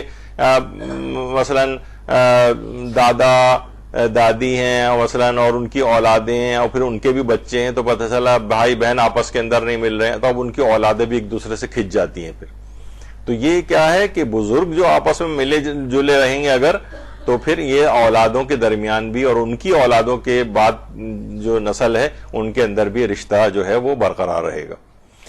اب خود دیکھیں کہ مثلا امام خمینی جو تھے، ان کے بھائی، یہ بڑے بھائی ہیں آیت اللہ سید مرتضیٰ پسندیدہ، جو ان کے بالکل سامنے بیٹھے ہوئے ہیں. تو امام خمینی بہت زیادہ اپنے بڑے بھائی کا جو ہے احترام جو ہے کرتے تھے، اور ہر جگہ ان کو، حتیٰ کہ جب یہ جلا وطن تھے فرانس میں، عراق میں، تو امام خمینی نے بہت سارے خطوط، اپنے جو نجی خطوط ہیں وہ اپنے مثلا بیٹے کو، اپنی بہو کو جو لکھے ہیں، تو وہ ان کو شائع بھی کیا گیا. اردو زبان میں اس کا ترجمہ وعدہ دیدار کے نام سے ہوا بھی ہے. تو ان خطوں کو بھی میں نے جب اس کا مطالعہ کیا تو اس میں خاص طور پر اپنے بھائی کے متعلق جا بجا انہوں نے یہ بات لکھی. اب سردیاں شروع ہونے والی ہیں، اپنے بیٹے کو لکھا ہے کہ میرے بھائی مرتضیٰ پسندیدہ جو ہیں ان کا بڑا خیال رکھنا، ان کو کہیں ایسا نہ ہو بیمار پڑ جائیں. یعنی بہت زیادہ ایک، یعنی خاندانوں کے جو یہ بزرگ ہیں جب یہ آپس میں پیار و محبت سے ملیں گے تو ان کی نیچے والی جو اولادیں ہوں گی ان میں بھی آپس میں محبت بڑھے گی. تو بہت زیادہ اپنے بھائی کا اس لحاظ سے خیال رکھتے تھے امام خمینی، ہر جگہ ان کو آگے آگے جو ہے وہ رکھتے تھے. اچھا، صلہ رحمی برقرار رکھنے کے لیے اور قطع رحمی سے بچنے کے لیے انسان کو چاہیے کہ وہ اپنے مال کو بھی خرچ کرے. دیکھیے بہت سی چیزیں ہوتی ہیں کہ بہت چھوٹی چھوٹی سی چیزیں ہوتی ہیں. ویسے تو یہ کہ جب کبھی ضرورت پیش آ جائے اس کو، رشتہ دار کو، تو صلہ رحمی میں یہ کہ مال سے بھی، اس کے آغا سیستانی نے بھی اپنے فتاوے میں لکھا ہے کہ مال سے بھی اس کی مدد کرے. یعنی یہ نہیں کہ بس ہم نے ایک فارمیلٹی کے طور پر بس اس سے کہہ دیا، لیکن جب مال کی ضرورت پیش آ رہی تو ہم مال کو روک کے بیٹھے ہیں. عموماً یہ بھی دیکھنے میں آتا ہے کہ رشتہ دار جو ہیں، یعنی مالدار افراد ادھر ادھر جو ہیں پتہ نہیں کہاں کہاں امدادیں کر رہے ہوتے ہیں، لیکن اپنے ہی خاندان کے غریب رشتہ داروں کی طرف نہیں دیکھ رہے ہوتے. وہ پتہ نہیں کہاں غیروں میں، اور ان کا بھی منہ نہیں پڑتا ہے ان سے کچھ مانگنے کے لیے. معلوم ہے کہ اتنا سینسیٹیو معاملہ ہے کہ یہ اگر میں نے ایک دو دفعہ بھی مانگ لیا تو پورے خاندان میں پتہ نہیں کہاں تک ہم جو ہے یہ گاتے پھریں گے اس بات کو. تو وہ لوگ بھی نہیں مانگتے، غیروں کے پاس چلے جاتے ہیں لیکن اپنے رشتہ داروں سے نہیں مانگتے. اور یہ بھی جو امیر افراد ہیں یہ بھی اپنے رشتہ داروں کی طرف نہیں دیکھتے اور باہر ادھر ادھر چیریٹی کر رہے ہوتے ہیں. تو مال کو بھی خرچ کیا جاتا ہے. اچھا دیکھیے، مال کو بہت طرح سے خرچ ہو سکتا ہے. ایک تو ضرورت جب پیش آ جائے اس وقت بھی خرچ کیا جائے، اور ویسے بھی ہے کہ جیسے مثلا ان کی دعوت کرنا، اس میں بھی تو مال ہی تو خرچ ہوگا. اچھا، ابھی آپ نے دیکھا لوگ سوچتے ہیں یار مثلا دعوت کی مال خرچ ہو جائے گا ہمارا، مثلا 5-10 ہزار روپے دعوت میں لگ جائیں گے. تو ابھی آپ نے کتنی حدیثیں سنی کہ صلہ رحمی کرنے سے رزق میں بے پناہ اضافہ ہوتا ہے. تو یہ 5,000 ابھی تم خرچ کر رہے ہو تو یہ 50 لاکھ بن کے تمہیں ملیں گے. تو انسان اس وقت پیسے نہ گنتا رہے بیٹھا ہوا کہ بھائی میرا اتنے پیسے خرچ ہو جائیں گے. اتنا نہیں لگ رہا ہوتا، گھر پہ دعوت پہ بلا لیا 2-4 ہزار کی، اس میں خرچ ہو گیا. کوئی اچھی چیز پکائی آپ نے، کسی رشتہ دار کے گھر بھجوا دی. مثلا گرمیوں کا سیزن آیا، آموں کی پیٹی کوئی اتنی زیادہ مہنگی نہیں ہوتی. یعنی لیکن یقین جانیے کہ اگر آپ نے اس طرح کا ایک تحفہ بھی بھجوا دیا تو کم سے کم 1 سال کے لیے تو اس رشتہ دار کا منہ بالکل بند ہو جائے گا. یعنی وہ آپ کے خلاف کچھ نہیں کہے گا, کوئی دل میں خیال بھی نہیں آئے گا, ابھی آگے چل کے اس کی تفصیل آئے گی. مال خرچ کر دینے کا بڑا فائدہ ہوتا ہے. ایک صاحب بتا رہے تھے کہ ان کا کوئی بلڈنگ میں چوکیدار تھا, نہیں جس میں ان کا آفس تھا, تو وہاں ان کا جو آفس کا پیون تھا چپراسی, اس بلڈنگ کا چوکیدار اسے سائیکل نہیں کھڑی کرنے دیتا تھا وہاں پہ. کہتا تھا نہیں یہاں پہ سائیکل کھڑی کرنے کی کوئی جگہ نہیں. اب وہ روزانہ جو بھی آفس کے لیے وہ چپراسی جو ہے وہ سموسے لے کے آتا تھا, ایک سموسا اضافی لاتا تھا, اور اس نے کیا کیا, چوکیدار کو روزانہ سموسا ایک دینا شروع کیا. تیسرے چوتھے سموسے کے بعد اس نے اجازت دے دی کہ ٹھیک ہے یہاں سائیکل کھڑی کر سکتے ہو مثلا. یعنی اس نے 3 یا 4 سموسوں میں اپنا وہ کام نکال لیا. تو یقین کیجئے کہ چاہے وہ تھوڑا سا ہی مال کیوں نہ خرچ ہو, وہ نہ کچھ اس کا فائدہ ہوتا ہے, اور انسان جو ہے وہ تھوڑا بھی مال خرچ کرے تو اس کے فوائد ہوتے ہیں. تو یہ ہے. اچھا بہت سی چیزیں دیکھیے ایسی ہیں, جیسے ایک تو یہی صلہ رحمی کے لحاظ سے ان مال کو خرچ کرنے پہ, اور یہ کہ اپنی اولاد کی تربیت کے لحاظ سے بھی مال خرچ کرنے کو. دنیاوی تعلیم کے لیے تو آپ دیکھیں کہ جناب 30 35 40 ہزار روپے جو ہے اسکول فیسیں آج کل ہو گئی ہیں, اور جناب جو ٹیوشن ٹیچرز وغیرہ ہوتے ہیں ان کے اوپر کتنا پیسہ خرچ ہو رہا ہوتا ہے. لیکن جب دینی تعلیم کے لحاظ سے بات آتی ہے نا, تو ہمیں چاہیے ہوتا ہے 500 ہزار والا کوئی دینی طالب علم آئے اور صرف قرآن پڑھا کے چلا جائے, تو پھر ان کی ظاہر ہے جس کام پہ آپ نے پیسہ خرچ کیا ہے اس کا نتیجہ آپ دیکھ لیتے ہیں. بہترین اسکولوں میں پڑھ کے وہ بڑے عہدوں پہ پہنچ جاتا ہے, بہترین تعلیم یافتہ ہو جاتا ہے. لیکن دین پہ کیونکہ آپ نے پیسہ خرچ نہیں کیا ہے, تو کیا ہوتا ہے, وہ بہت معمولی سا ایک دین کے اعتبار سے انسان بن کے رہ جاتا ہے. جبکہ ملتا ہے ہمیں امام حسین علیہ الصلوۃ والسلام, اللہم صلی علی محمد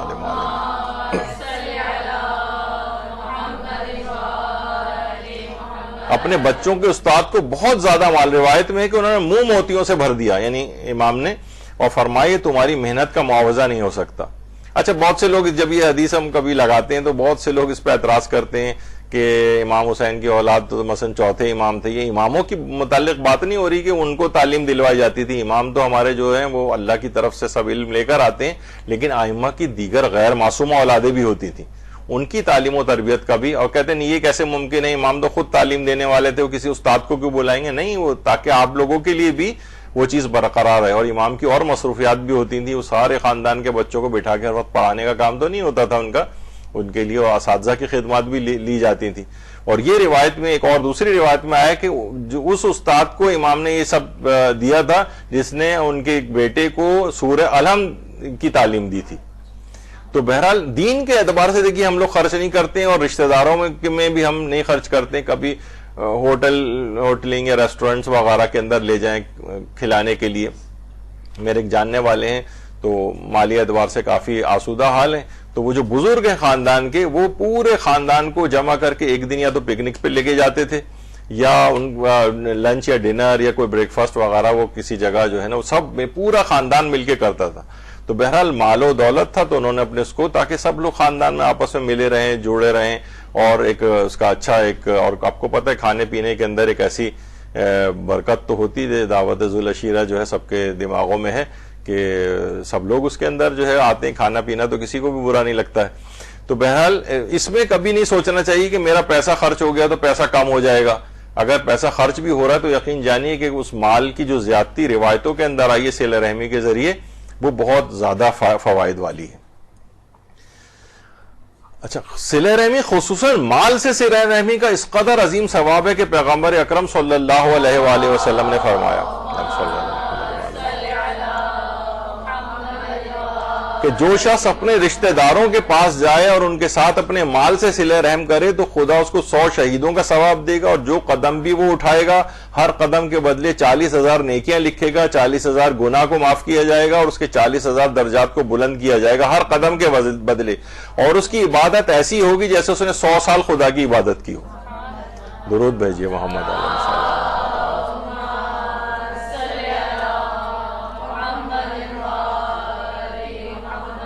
یعنی مال سے صلہ رحمی کرے, پیغمبر فرماتے ہیں رشتہ دار کے پاس جائے مال سے صلہ رحمی کرے. اب یہ والی صلہ رحمی بھی ہو سکتی ہے, مدد کے اعتبار سے صلہ رحمی بھی ہو سکتی ہے. 100 شہیدوں کا ثواب, اور ہر قدم کے بدلے 40,000 نیکیاں, 40,000 گناہ معاف, 40,000 درجات کی بلندی, اور 100 سال خدا کی عبادت کا ثواب.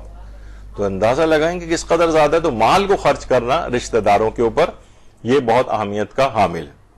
تو رشتہ داروں کی مالی کمک ہر لحاظ سے وہ ان کی جائے. آیت اللہ حسن علی نجابت شیرازی، نجابت نون کے نیچے زیر ہے، یہ آیت اللہ علی آقا قاضی کے شاگردوں میں سے تھے. 28 سال کی عمر میں درجہ اجتہاد تک بھی پہنچ گئے تھے. ان کی ایک اور خصوصیت یہ بھی تھی کہ ان میں دیکھیے جب بھی انسان ترک گناہ کرتا ہے اور مقامات کو حاصل کرتا ہے تو کچھ کرامتیں بھی پیدا ہو جاتی ہیں. ان کی بہت ساری کرامتیں ہیں آیت اللہ حسن علی نجابت شیرازی کی، جس میں ایک کرامت یہ بھی تھی کہ یہ کہتے تھے کہ کسی بھی شخص کو دیکھ کر اندازہ ان کو پتہ چل جاتا تھا کہ سید ہے یا غیر سید ہے. وہ خود فرماتے تھے کہ جو سادات کرام ہیں، ایک ان کے سر سے ایک نور نکلتا ہوا آسمانوں کی طرف جاتا ہوا مجھے نظر آتا ہے. یعنی ان کی خصوصیت تھی کہ یہ سادات کو پہچان لیتے تھے. تو یہ خود فرماتے ہیں کہ صلہ رحمی جو ہے اس سے انسان فقر و فاقے سے باہر آ جاتا ہے، بالاخص فقر معنوی. صلہ رحمی نفی فقر مادی و فقر معنوی میں کند. فرماتے ہیں کہ ایک تو فقر جو مادی ہوتا ہے، یعنی غریب ہے لیکن اس نے صلہ رحمی کرنا شروع کی اور وہ اس کی جو ہے فقر دور ہو گیا، مال و دولت اس کے پاس آ گیا، وسائل اس کے پاس آ گئے. ممکن ہے مال و دولت بہت زیادہ نظر نہ آئے لیکن مال میں برکت آ گئی، اس کو سب آرام سے گزارا ہو جاتا ہے، کسی سے قرضے لینے کی ضرورت نہیں پیش آتی ہے، اس کو کوئی پریشانی نہیں ہوتی ہے، بیمار ہوتا ہے تو اپنا علاج کروا لیتا ہے. یہ بھی ایک برکت کی اقسام ہے. جب بھی کہا جاتا ہے کثرت کے بجائے برکت کی انسان کو دعا مانگنی چاہیے. ممکن ہے کثرت ہو لیکن برکت نہ ہو اس میں. تو فرماتے ہیں ایک تو فقر مادی بھی دور ہو جاتا ہے اور فقر معنوی بھی دور ہو جاتا ہے. معنوی فقر کیا ہے؟ ایک تو دیکھیں مال نہیں ہے ہمارے پاس، یہ مادی فقر ہے، اور ایک ہے آخرت ہمارے پاس نہیں، تقوی ہمارے پاس نہیں ہے، پرہیزگاری ہمارے پاس نہیں ہے، نیکیاں ہمارے پاس نہیں ہیں، اچھی صفات نیک ہمارے پاس نہیں ہے، اخلاق حسنہ ہمارے پاس نہیں ہے. یہ فقر معنوی کہہ رہے ہیں. یہ دونوں چیزیں صلہ رحمی سے دور ہو جاتی ہیں. مادی فقر بھی دور ہوتا ہے، معنوی فقر بھی دور ہوتا ہے. تو یہ بہت اہم ہے. ایسا بڑا عارف جو اتنے صاحب کرامت ہو، آیت اللہ علی آقا قاضی کے شاگردوں میں سے تھے، تو وہ یہ جملے ارشاد فرماتے تھے ہر قسم کا فقر و فاقہ اس سے جو ہے وہ دور ہو جاتا ہے. اچھا، آیت اللہ مجتہدی تہرانی، آیت اللہ رہبر معظم آیت اللہ خامنئی کے جو بیٹے ہیں وہ سارے کے سارے بیٹے آیت اللہ مجتہدی تہرانی کے مدرسے کے پڑھے ہوئے ہیں. جب بھی رہبر معظم فرماتے تھے کہ آیت اللہ مجتہدی تہرانی کے مدرسے میں انسان بنائے جاتے ہیں. یعنی خالی یہ نہیں، بعض اوقات ہوتا ہے نا کہ انسان اصطلاحات تو حاصل کر لیتا ہے لیکن انسان نہیں بن پاتا. ممکن ہے کہ علمی لحاظ سے کچھ نظر آئے لیکن انسانیت اس کے اندر نہ ہو. تو آیت اللہ مجتہدی تہرانی یعنی جو فرماتے تھے کہ دیکھیے بہت سے خاندان ایسے ہوتے ہیں وہ بیچارے افراد جو ہیں غریب ہوتے ہیں، تو ان کے غریب امیر رشتہ دار، میں نے خود میرے اپنی نگاہ کے اندر بہت سارے افراد ہیں، انہوں نے خود ہمیں یہ بات بتائی ہے کہ وہ مالی لحاظ سے کم ہے لیکن ان کے جو امیر رشتہ دار سالانہ چھٹیاں گزار رہے ہیں، ان کے آتے ہیں اور 15 20 دن ٹھہرتے ہیں اور کھانا پینا یہ وہ سب کچھ، اور کوئی نہ کوئی مالی ہیلپ ان کی کرتے ہیں. اور بس یہ ہوتا ہے کہ جناب ہم وہاں جا رہے ہیں اپنے رشتہ داروں سے ملنے. تو جبکہ ان کو ضرورت ہوتی ہے پیسوں کی، وہ بیچارے کہیں نہ کہیں سے کر آ کے ان کی اچھی خبر گیری رکھتے ہیں اور اپنے یعنی ان کی مہمان نوازی کرتے ہیں کہ اتنی دور سے ہمارا بھائی آیا ہے مثلا، اور بھائی جو صرف یہاں رکتے ہیں، کھانا پینا کیا اور صلہ رحمی اپنے لحاظ سے وہ سوچتے ہیں کہ ہم صلہ رحمی کر رہے ہیں اور کہتے ہیں الحمدللہ ہم نے صلہ رحمی کی. یہی جو آیت اللہ مجتہدی تہرانی فرما رہے. تو آقا مجتہدی فرماتے ہیں کہ ثواب نہ دارت کباب ہم دارت. کہہ رہے ہیں جناب اس میں کوئی ثواب کچھ نہیں ہے، صرف کباب آپ کو ملے جو اپنے مثلا کھانا پینا وہاں کیا اس کو. کہہ رہے ہیں اب بعض اوقات یہ ہوتا ہے کہ اس کو آپ کے دیدار سے زیادہ، ملاقات سے زیادہ اگر یہ کہیں بہتر ہوتا کہ آپ ان کو چاولوں کی ایک بوری اور مثلا 2 کلو جو ہے وہ تیل ان کو یا اس طرح کی اور چیزیں وہاں پہنچاتے. صلہ رحمی کا تقاضا یہ تھا کہ ان کی یہ والی مالی مدد آپ کرتے. یہ اس وقت نہیں ہے کہ ان کے گھر جا رہے ہیں. کتنے لوگ ہیں ہم نگاہوں میں کہ وہ غریب رشتہ داروں کے گھر ہر ہفتے آ رہے ہیں، پورے خاندان کو لے کے دوپہر کا کھانا بھی وہیں پہ کھا رہے ہیں اور جناب جو شام کی چائے بھی پی کے جا رہے ہیں، بعض اوقات رات کا کھانا بھی کھا کے جا رہے ہیں. کیا ہے کہ جناب ہم لوگ بھائی کے جو ہے وہ گھر جو ہے وہ دیکھیے ہم صلہ رحمی کے لیے جا رہے ہیں. بھائی اس کو مال کی ضرورت ہے، اس کو چیزوں کی ضرورت ہے، تم خود کھانا اپنے ساتھ پکوا کے لے آؤ. اگر ایسی صلہ رحمی کرنی ان پہ مالی بوجھ ڈال دیتے ہیں اور غریبوں کے اوپر. تو کہا کہ یہ ثواب کوئی نہیں ہے، ثواب نہ دارت کباب ہم دارت. تو بہرحال یہ معاشرے کے اندر اس قسم کی جو بے اعتدالیاں ہیں یہ نظر آتی ہیں. اور جب ہی حضرت امیر المومنین علی ابن ابی طالب علیہ الصلوۃ والسلام فرماتے ہیں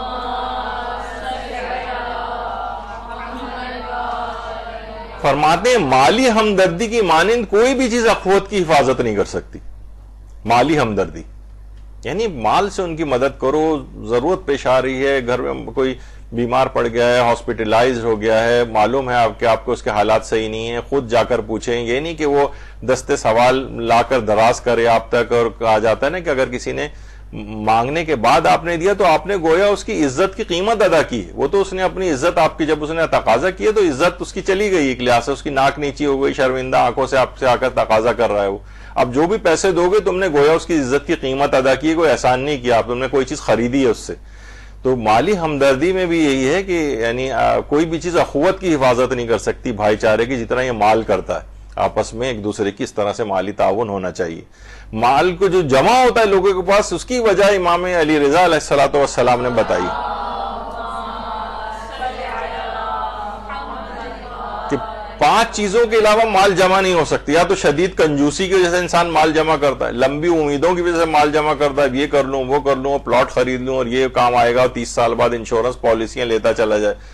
تیسری چیز ہے غالب آنے والا حرص، بہت زیادہ لالچ اس کے اندر ہو جس سے مال جمع ہوتا ہے. یا پھر فرماتے ہیں قطع رحمی کی وجہ سے مال جمع ہوتا ہے. تم تو کٹ کے آ گئے، بیرون ملک شفٹ ہو گئے، اب غریب رشتہ داروں کی تمہیں کوئی پرواہ نہیں رہی، وہاں تم مثلا ڈالر اور پاؤنڈز وغیرہ کما رہے ہو، تو کیا ہوا تم کٹ گئے. اب جو تم سارا پیسہ تمہارے پاس ہے، ورنہ یہاں ہوتے تو انسان کو رشتہ داروں پہ خرچ کرنا ہی پڑ جاتا ہے. اور 5ویں چیز ہے آخرت پر دنیا کو ترجیح دینا. دنیا تو پھر انسان مال جمع کرتا ہے، ورنہ تو سوچتا ہے کہ سارا مال تو میرا خرچ ہو رہا ہے. تو مال کو جب دنیا کو زیادہ بڑا سمجھتا ہے آخرت سے، تو پھر مال کو جمع کرتا ہے. تو اس میں 5 چیزوں میں سے ایک ہے قطع رحمی، جس کی وجہ سے مال جمع ہوتا ہے. تو انسان کو چاہیے کہ صلہ رحمی کرتا رہے اور مال رشتہ داروں کے اوپر خرچ کرے. اور چھٹے امام جعفر صادق علیہ الصلوۃ والسلام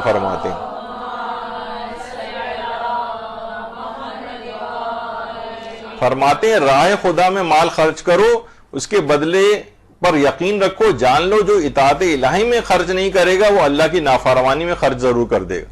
یعنی آپ نے جو پیسہ بچایا ہے نا کہ میں مثلا رشتہ داروں پہ خرچ نہیں کروں، یہ بیماری پیدا ہوگی، یہ سارا ڈاکٹروں اسپتالوں میں لگ جائے گا. کسی مقدمے میں پھنس گئے، وکیلوں اور کورٹ کچہریوں کے اندر جو ہے وہ چلا جائے گا. کسی اور جگہ پھنس گئے، پولیس کو رشوتوں دینوں میں نکل جائے گا. یعنی کوشش کرو کہ اپنے اس مال کو تم اللہ کی فرما برداری میں خرچ کرو، ورنہ لا محالہ تم سوچ رہے ہو کہ جو میں نے بچایا پیسہ یہ نافرمانی خدا میں تمہیں خرچ کرنا پڑ جائے گا. تو بڑی اہم چیزیں ہیں یہ ساری، ائمہ کی تعلیمات ہیں. ایک ایک چیز کے متعلق اتنی باریک بینی کے ساتھ بیان کر دیا گیا ہے، لیکن کتابوں کے قبرستانوں میں تعلیمات دفن ہوئی نہیں. ان کو نکالنا ہے، ان کو اپنی زندگیوں میں رائج کرنا ہے، ان کے اوپر عمل پیرا ہونا ہے. اور پیغمبر اکرم صلی اللہ علیہ وآلہ وسلم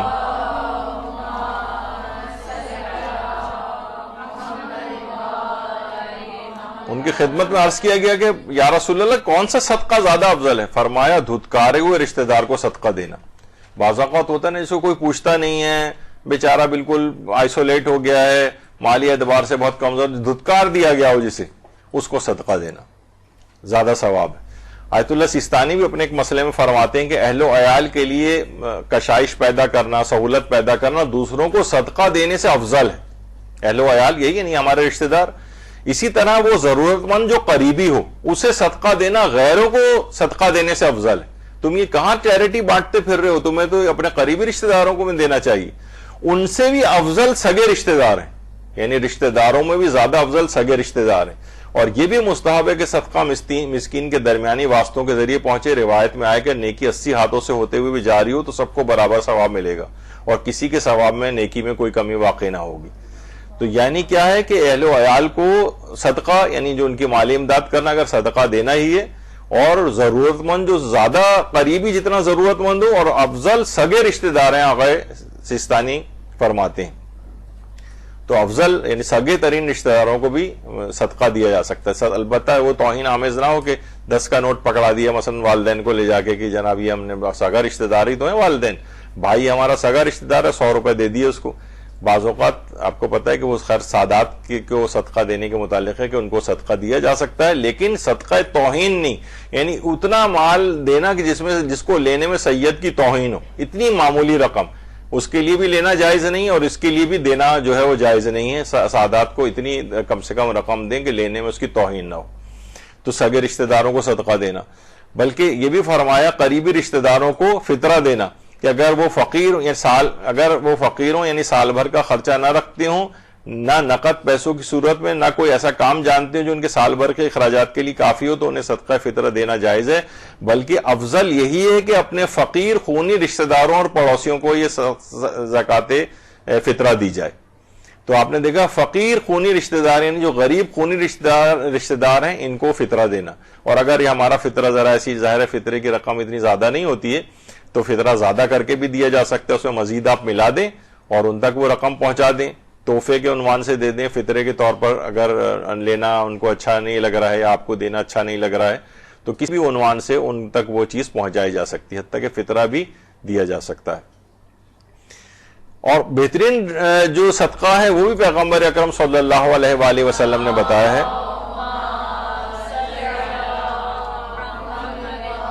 کہ ایسے رشتہ دار کو دینا جو قلبی طور پر دشمنی رکھتا ہو، ہمارے اس سے تعلقات صحیح نہیں، لیکن کیا ہے کہ ہم اس سے جو ہے وہ اس پہ مال کو خرچ کر رہے ہیں، معلوم ہے کہ اس سے ہمارے تعلقات صحیح نہیں، لیکن آپ کی نیت یہی ہے. صدقہ دینے سے مراد یہ نہیں کہ وہ اس کو چھوٹی موٹی رقم دی جائے، بلکہ اس کو صدقے کے عنوان سے اس میں مال کو خرچ کر دیں آپ.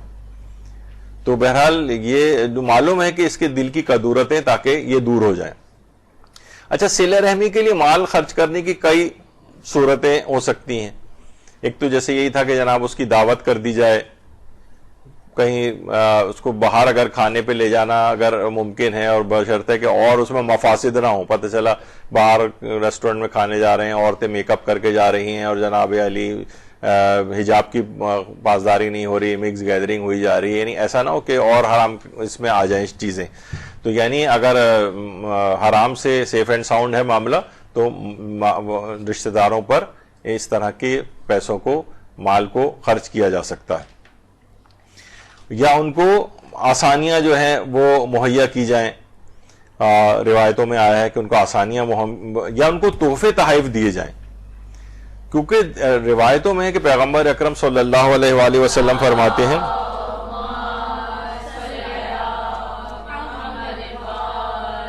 کہ تحفہ عقل مند کی آنکھیں بند کر دیتا ہے. تحفہ کان، آنکھ اور دل کو بیکار کر دیتا ہے. لوگوں کو سمجھ میں نہیں آتا کہ یہ کیا مراد ہے.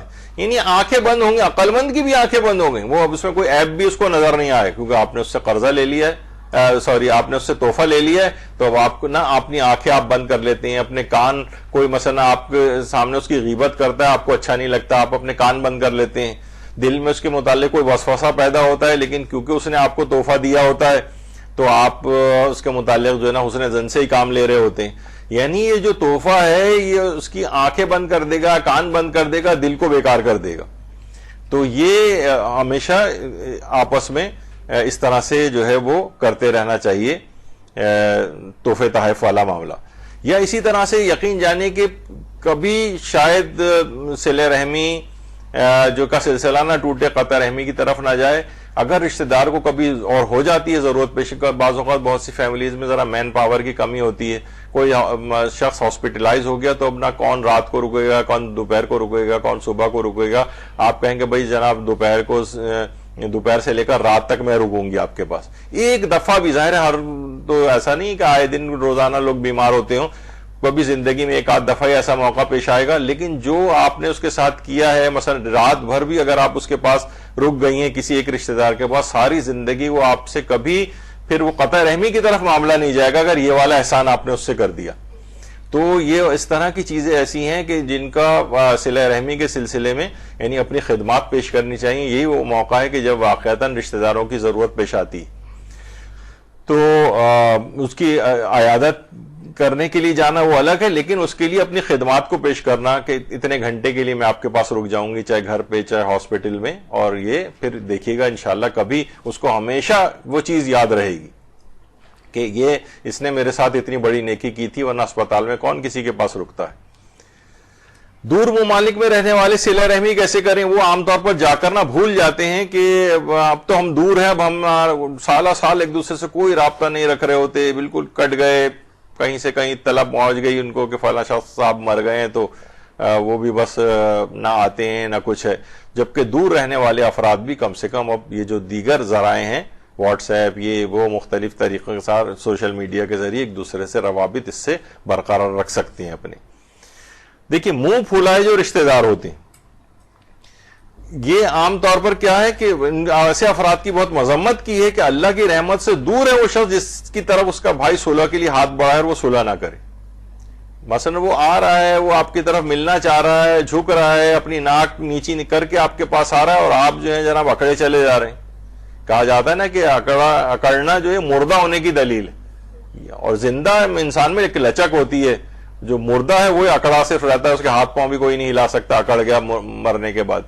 تو بہرحال یہ جو ہے جو صلح کی طرف، یعنی وہ اپنی عزت کو وہ کر کے آپ کے پاس آ رہا ہے لیکن آپ اس سے پھر بھی ملنا نہیں چاہ رہے، تو فرمایا اللہ کی رحمت سے دور ہو جائے گا یہ شخص کہ مسلمان بھائی سے صلح کا ہاتھ بڑھا رہے نہیں کہ اس کو قبول کر رہا ہے. اور چھٹے امام یہ بھی فرماتے ہیں جملہ کہ اگر تم نے سنا کہ تمہارے بھائی یا دوست نے تمہارے خلاف کچھ کہا ہے مگر اس دوست یا بھائی نے اس کی تردید کی ہے تو تم اس بات کو قبول کرو. اگر تم نے اپنے بھائی کے خلاف کچھ سنا اور 40 لوگوں نے بھی گواہی دی کہ اس نے ہاں یہ بات کہی تھی، یعنی آپ کے خلاف یہ بات کہی تھی، مگر وہ تمہارا بھائی یا دوست اس کی تردید کرے تو اپنے بھائی کی بات کو قبول کر لو اور 40 لوگوں کی بات کو رد کر دو.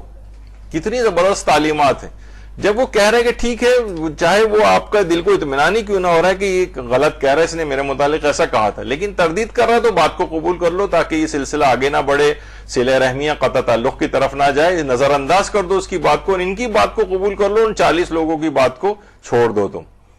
تو یہ بھی صلہ رحمی برقرار رکھنے کے لیے. اب دیکھیں، قطع رحمی کو ختم کرنے کے بہترین مواقع کون سے؟ غصے کو پی جانا. بہت ساری ایسی باتیں آتی ہیں کہ آپ کو غصہ آتا ہے رشتہ داروں پر. جب چھٹے امام کے ایک صحابی نے اپنے رشتہ داروں کی شکایت کی تھی تو آپ نے فرمایا تھا اپنے غصے کو پی جاؤ اور نیکی کرو.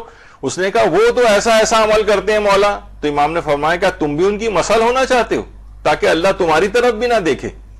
یعنی تمہیں بہرحال اپنے غصے کے اوپر جو ہے نا کنٹرول کرنا ہے، غصے کو پی جاؤ اور ان کے ساتھ نیکی کرتے رہو. چھٹے امام یہ بھی فرماتے تھے کہ میں اپنے غلام، یعنی جو نوکر ہوتے تھے ان کے، اور اپنے گھر والوں کی باتوں پر اس قدر صبر برداشت کرتا ہوں جیسے کڑوے پھل کا کھانا. جو بھی صبر کرتا ہے وہ اس صبر اور برداشت کی وجہ سے نمازی، روزے دار اور شہید کا مرتبہ حاصل کر لیتا ہے جو رسول اللہ کی ہمراہی میں جنگ کرے. یعنی درود بھیجیے محمد علیہ.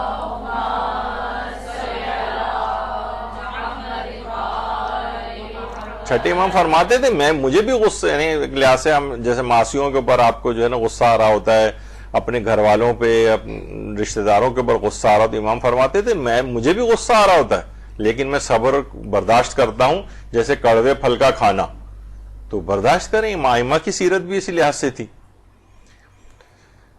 تو بہرحال، اور معاف کرنے سے کیا فائدہ ہوگا؟ عمر میں اضافہ ہوتا ہے. جیسے تو صلہ رحمی سے عمر میں اضافہ ہو رہا ہے، دوسرا معاف کرنے سے بھی عمر میں اضافہ ہوتا ہے. انسان زیادہ سے زیادہ معاف کرے. رشتہ داروں کی غیر موجودگی میں لوگوں سے ان کی تعریف کیجیے. آپ دیکھیے جس طرح برائی کی باتیں پہنچ جاتی ہیں نا کہ اس نے تمہارے متعلق کہا تھا، یہ والی باتیں پہنچ جاتی ہیں کہ وہ تو تمہاری اتنی تعریف کر رہی تھی. تو جب آپ یہ سن لیتے ہیں نا کہ اس نے آپ کی تعریف کی تو اب آپ بھی رک جاتی ہیں، آپ کے دل میں اس کے لیے سافٹ کارنر پیدا ہونے لگتا ہے. تو غیر موجودگی میں جو ان کی اچھی باتیں ان کو لوگوں تک کہیں. عام طور پر خواتین جو ہیں تعریف ایک دوسرے کی نہیں کر رہی ہوتی. مثلا کوئی شکل و صورت کی بھی بہت اچھی تیار ہوئی ہے تو آپ کہتی ہیں آپ بہت ڈیفرنٹ لگ رہی ہیں، یہ نہیں کہتی ہیں اچھی لگ رہی ہیں، ڈیفرنٹ لگ رہی ہیں. تو بہرحال غیر موجودگی میں ان کی تعریف کیجیے. اچھا، رشتہ داروں سے عام طور پر یہ ہوتا ہے کہ جن سے قلبی یعنی وہ ہے کوئی لڑائی جھگڑا چلا آ رہا ہے، تو ایک روایت میں ملتا ہے کہ غالباً مجھے امام کا صحیح نام نہیں یاد رہا، غالباً شاید چوتھے امام کا واقعہ ہے کہ امام کے ایک رشتہ دار نے آ کر ان سے بہت لڑائی جھگڑا کیا، یعنی کافی تلخ کلامی ان کے ساتھ کی. خیر اس کے بعد وہ چلا گیا. امام اگلے دن صبح سویرے اس کے گھر گئے. اب مجھے ایگزیکٹلی یاد نہیں چوتھے امام تھے یا چھٹے امام تھے, اور اس کے جسم کے اوپر ہاتھ رکھا اور کہا کہ یہ یعنی جسم کے اوپر ہاتھ رکھنا, ہاتھ پہ ہاتھ رکھنا, فرمایا اس سے خون جوش مارتا ہے. یعنی آپس میں ایک دوسرے سے جب ظاہر مسافے میں بھی ہوتا ہے, کینہ دور ہوتا ہے, بہت سارے فوائد ہوتے ہیں, معانقہ انسان کرتا ہے, گلے ملتا ہے. تو یہ اگر کوئی اس قسم کا بھی کوئی اگر رشتہ دار ہے تو انسان تھوڑا سا جا کے فزیکل اس سے, ظاہر محرم نامحرم والا مسئلہ تو اپنی جگہ برقرار رہے گا, لیکن وہ ایک دوسرے سے جو ہے وہ گلے ملیں, ہاتھ ملائیں, تو اس سے بھی کافی جو ہے نا وہ چیزیں دور ہوتی ہیں قطع رحمی والی. اچھا, صرف یہ صلہ رحمی کے لیے صرف دعا کرنا کافی نہیں. رہبر معظم سے ایک سوال پوچھا گیا کہ کیا صلہ رحمی کے لیے رشتہ داروں کے لیے دعا کرنا کافی ہے, کیا مل ملا نہیں رہے بس دعا کر رہے ہیں ان کے لیے؟ انہوں نے فرمایا صرف دعا کرنا صلہ رحمی میں شمار نہیں ہوتا ہے, لیکن صلہ رحمی کے لیے آمد و رفت کرنا بھی ضروری نہیں ہے, بلکہ ٹیلی فون کے ذریعے حال پوچھ لینا بھی کافی, وہ جیسے ہم نے پچھلی دفعہ بھی بتایا تھا. لیکن فقط دعا کرتے رہنا اور ویسے کوئی بھی رابطہ نہیں رکھنا ان سے, یہ ٹھیک نہیں. یعنی دعا کرنا بالکل ایک الگ چیز ہے, لیکن یہ صلہ رحمی کے لیے فقط دعا یہ کافی نہیں. یعنی سلام کم سے کم پہنچا دیں ان تک, اپنے رشتہ دار تک سلام لکھ کے بھیج دیں ان کو. تو بہرحال یا ان کے کسی سلام کا جواب دینا بھی, یہ بھی روایت میں آیا, چھٹے امام نے فرمایا کہ اچھے انداز میں سلام کر کے یا اس کا جواب دے کر ہی چاہے کیوں نہ ہو ان سے نیک سلوک کرو اپنے عزیز و اقارب سے, یہ جواب دے کر بھی. یعنی انہوں نے سلام کیا تو اب یہ نہیں کہ آپ سلام کا جواب نہیں دے رہے, آپ روٹھے ہوئے ہیں, ایٹھے ہوئے ہیں اور اکڑ دکھا رہے ہیں ان کو, یہ نہیں ہونا چاہیے. یعنی خواہ سلام کا جواب دے کر ہی کیوں نہ ہو.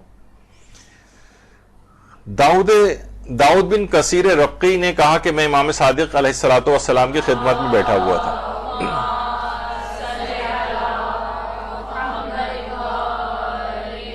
اس سے قبل کہ میں کوئی بات کہوں, امام نے فرمایا داؤد جمعرات کے روز تمہارے اعمال میرے سامنے لائے گئے تھے, تم نے جو اعمال انجام دیے تھے ان میں سے تم نے اپنے چچا زاد بھائی کے ساتھ صلہ رحمی کی, جس سے کی وجہ سے میں بہت خوش ہوا ہوں. داؤد کہتے ہیں کہ میرا چچا زاد بھائی تو اہل بیت کا دشمن ہے اور وہ بہت خبیث انسان ہے. وہ کہنے لگے میں نے سنا تھا کہ اس کی مالی حالت اچھی نہیں ہے, میں نے مکے جانے سے پہلے کچھ مال اس کے پاس بھیج دیا تھا. جب میں مدینے پہنچا تو امام صادق نے پھر یہ پورا واقعہ مجھے سنایا.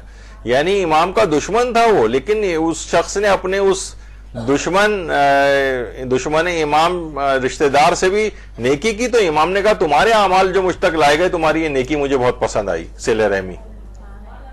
تو امام نے اس کو بھی نظر انداز کیا کہ وہ تو ہمارا مثلا دشمن ہے اور تم نے بہت اچھا کیا کہ اس کو نظر انداز کیا. نہیں, امام نے کہا تم نے مجھے خوش کیا. تو صلہ رحمی اس انداز سے ایک چیز ہے کہ اچھا یہ اس زمانے میں تو چھٹے امام موجود تھے تو ان کے پاس اعمال پیش کیے گئے تھے. آج کل ہمارے امام زمانہ علیہ الصلوۃ والسلام